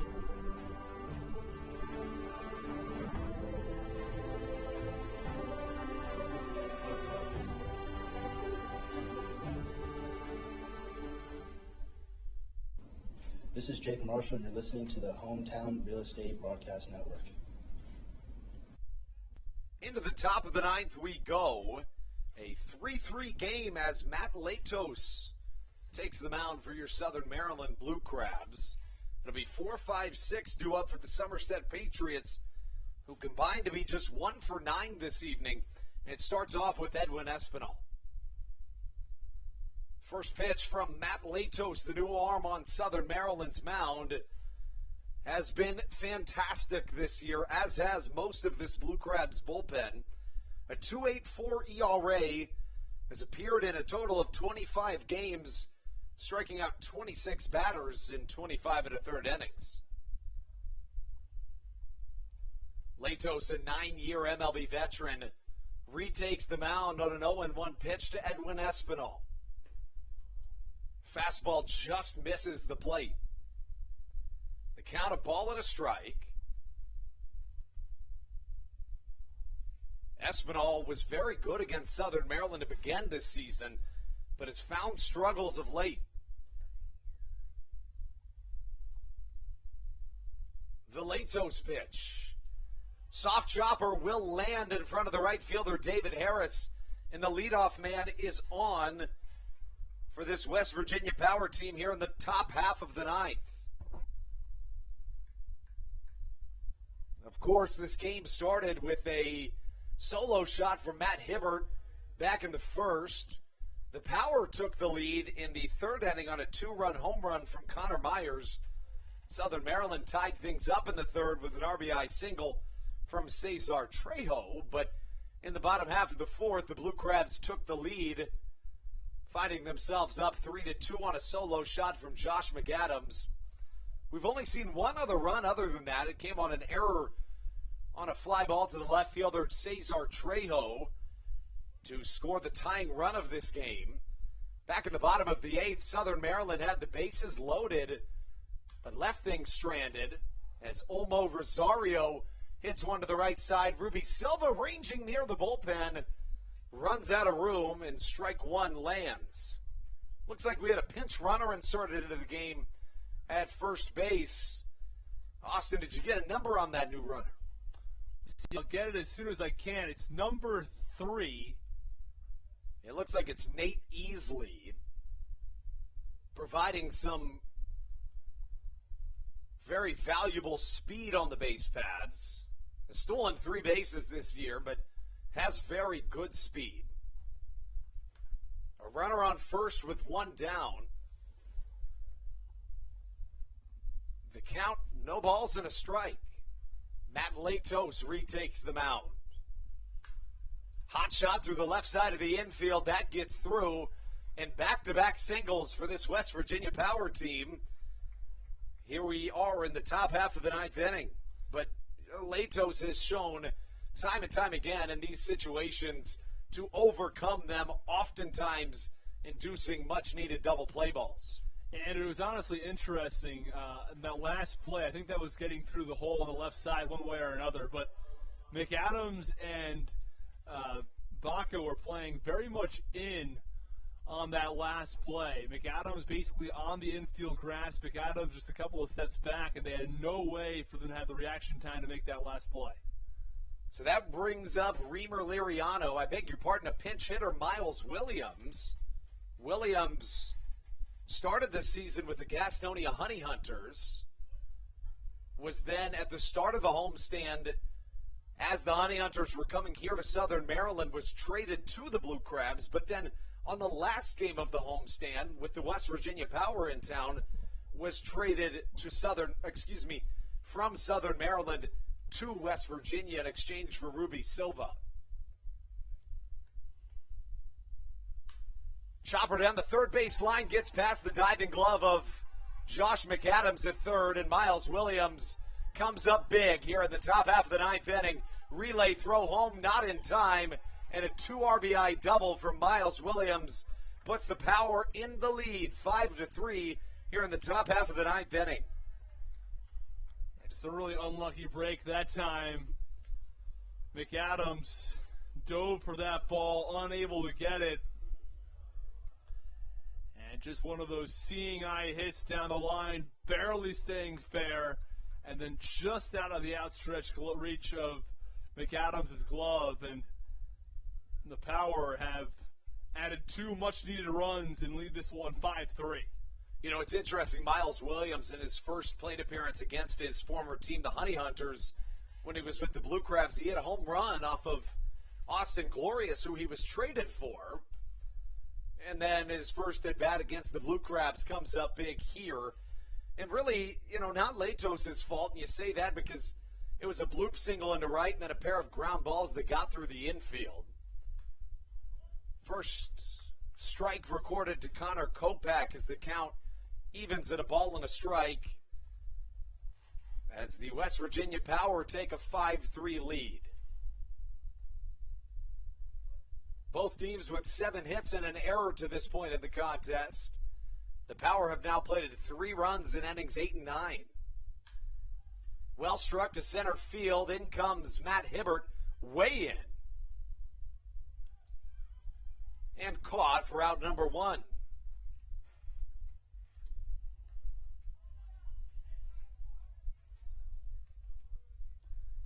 It's a bit of a tough break for Latos, who comes into this game, and he's, you know, pitched so well recently, but just had a couple of tough base hits that get through, and this last one down the line for extra bases.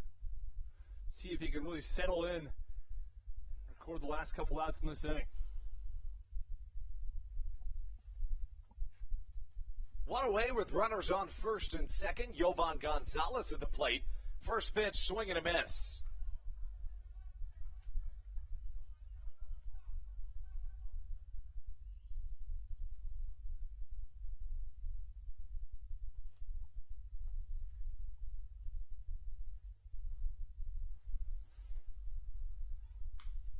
Ground ball up the middle. Baca fields right behind second base and throws off to first. Back-to-back outs recorded by Matt Latos here in the 9th.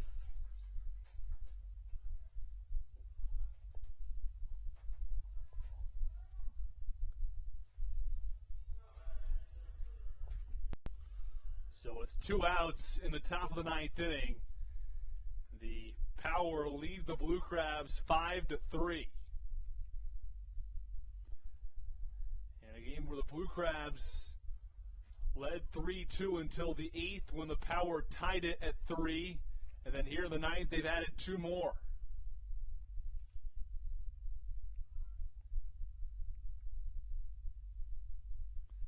First pitch from Latos is fouled away.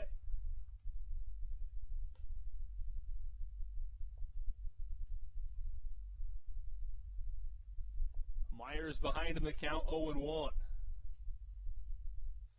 Miles Williams on third. Although Latos has run into a bit of trouble, he's thrown just 13 pitches here in the 9th inning. Swinging a drive, right field, tailing toward the line, and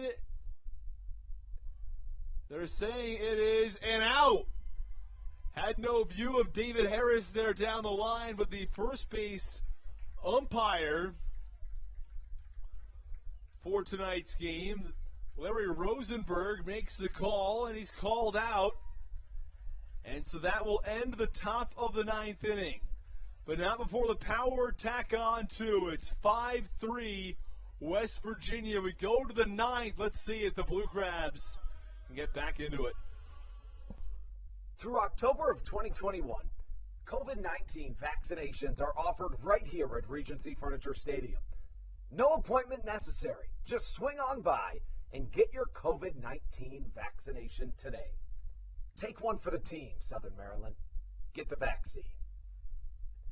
Dyson Building Center is one of the oldest family-owned and operated hardware, lumber, and building supply stores in Southern Maryland. They are located in St. Mary's County on Route 5 in Great Mills. Dyson's has an expansive and diverse inventory to help you with all of your home improvement and project needs. Whether you're new to the world of DIY, a tried and true DIY professional, or somewhere in between, the friendly and experienced staff at Dyson Building Center is ready and willing to help you today. Dyson Building Center is one of the oldest family-owned and operated hardware, lumber, and building supply stores in Southern Maryland. They're located in St. Mary's County on Route 5 in Great Mills. Dyson's has an expansive and diverse inventory to help you with all of your home improvement and project needs. Whether you're new to the world of DIY, a tried and true DIY professional, or somewhere in between, the friendly and experienced staff at Dyson Building Center is ready and willing to help you today.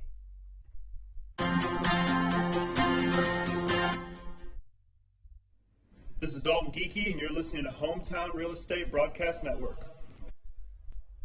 Into the bottom half of the 9th inning we go. The Blue Crabs have not scored a run, Austin, since the 4th inning of play.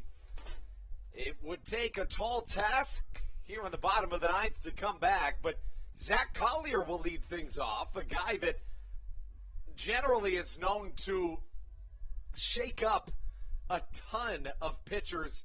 He's a guy that can really frustrate individuals on the mound, and he'll try to do just that here with a newcomer coming to the mound for the West Virginia Power. That's right, Mike Broadway on the mound for the Power. He's got some MLB experience, played in the major leagues in 2015 and in 2016 with the San Francisco Giants. But this season for the West Virginia Power, he has with 2 teams actually, played in Mexico as well, as a 3.38 ERA. In August, he has struggled a little bit with a 5.73 ERA. Back on August 17th, he allowed 3 earned runs at Gastonia. The next night, he allowed 2 more. So, Blue Crabs would like a repeat of that. Yeah, you know, it's interesting. In 9 save opportunities this year, Broadway has completed just 4 of them, and then stretching even into the Mexican leagues, he's 4 of 11 this year in save opportunities. So generally real good out there in save situations, but hopefully playing into Southern Maryland's hands, the difficulties that the right-hander has had closing down ball games this year. Zach Collier getting his first appearance in a couple of days as he swings and misses at a curveball. Collier, a .327 hitter on the year with a .454 on base percentage. He's 0 for 6 in one game played with 5 strikeouts this year against the Power. Fastball inside, called strike 3. That is a very rare sight in that it is almost unheard of for Collier to go down on 3 pitches. Even if he puts it in plays, he walks off telling his teammates, watch out for the slider. You can see him signaling that to his teammates. Yeah, tough break that time for Collier. Blue Crabs at Baca and then back to the top of the order. They need to get something going quickly here. It'll be Baca and Matt Hibbert this evening. Michael Baca 0 for 3. First pitch chopped to the right side. Rosario gets it on a few bounces and tosses to first. And now 2 away for Southern Maryland in what once appeared to certainly be their game to lose. They're down to their final out, and it'll come in the form of Matt Hibbert with the opportunity. Hibbert today 2 for 4 with a solo home run and a double. It has been a day that hasn't seen a ton of offense, really, from either side. Silva and Hibbert, the only 2 individuals in this Blue Crabs lineup with more than 1 hit.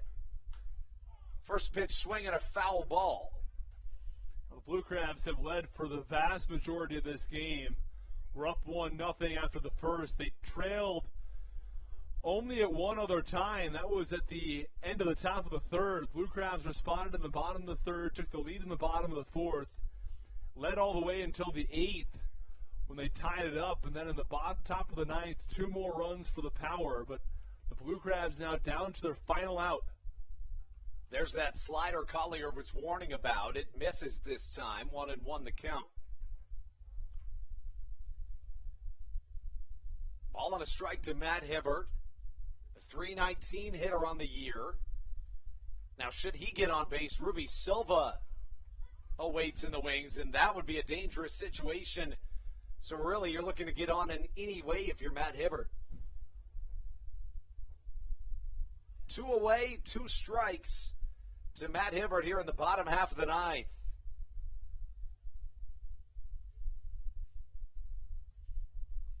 The 1-2. Curveball misses. Staying alive. 2 balls, 2 strikes the count. Again, Hibbert led off this game offensively for Southern Maryland with a solo shot off David Kubiak. He exited this game in line for the loss, but is now off the hook. The 2-2. Off-speed pitch just misses. That's a tough one to take, Austin, in this situation, but beautiful plate discipline, and now a 3-2 count. Yeah, he did well to check his swing there. It's a tempting pitch. Broadway set at the belt, the 3-2. Inside, it's a called strike 3 to Matt Hibbert, and that's how we say goodbye to this ball game. It's a 5-3 West Virginia Power lead as they continue their hot streak. They're fresh off a series sweep against the Lancaster Barnstormers, who did lose tonight, Austin. So what you can take out of this is that, in all reality, with Lancaster being up 2 games going into this most recent series against the Long Island Ducks, the Blue Crabs lose 2 out of 3 but end up tied for first place. So the West Virginia Power did them a favor in sweeping the Barnstormers, but now spoil their hopes of taking sole possession of first place in the Atlantic League North Division as they have a brutal and heart-wrenching comeback victory against your Blue Crabs. Well, this is a good team in West Virginia. They're now 11-7 on the season. The Blue Crabs at 8-8 are actually leading the North. The South Division to start the season has just been better than the North has. And Gastonia, High Point, and now West Virginia, as we see them continue to pick up wins. And now West Virginia 11-7. That's only good for third place in that South Division. Meanwhile, 8-8, good for first in the North. It's a tough loss for the Blue Crabs, but by no means is this a tough one to overcome long term. You know, they have a lot of time. They can still come back and find ways to win this series and go on to make a push towards the playoffs. It's true. Southern Maryland with the loss drops to 8-8 in the second half, 39-37 on the year. You mentioned West Virginia in the second half, now 11-7. They advance to 33-42 on the season. Southern Maryland now 4-4 against the Power this season. Two teams that have had relatively similar years, and the Blue Crabs will try to make the most of the next two games in which they can try to come back and even win this series. But here tonight, it just wasn't in the cards as the Power staged a 3-run comeback victory in innings 8 and 9 to soil the Blue Crabs' chances here on a Tuesday evening. That's what we've got for tonight's game. First pitch tomorrow will come at 6:20. I beg your pardon, we'll start at 6:20. First pitch at 6:35. For the Power, it'll be Eli Villanueva. He's 2-2 with a 3 ERA. And for the Blue Crabs, it'll be the right-hander Colton Mahoney, 5-4 with a 6.79 ERA. In this ball game, Junior Rincon gets the win, advancing to 1-2. Matt Latos the loss, dropping to 2-3. The save goes to Mike Broadway, his 5th of the year. The offensive stars in this game for Southern Maryland, Matt Hibbert and Ruby Silva, each with a pair of hits, and then Josh McAdams with that solo home run. Southern Maryland drops this one 5-3. Each side has 7 hits and an error. But, you know, it just wasn't in the cards, Austin, and that's how we'll sign off here this evening. Looking for a victory tomorrow in Game 10 of 11 in this homestand. For Austin Rooney, I'm Andrew Banstra, wishing you well, thanking you for tuning in, and reminding you, as always, let's go Blue Crabs.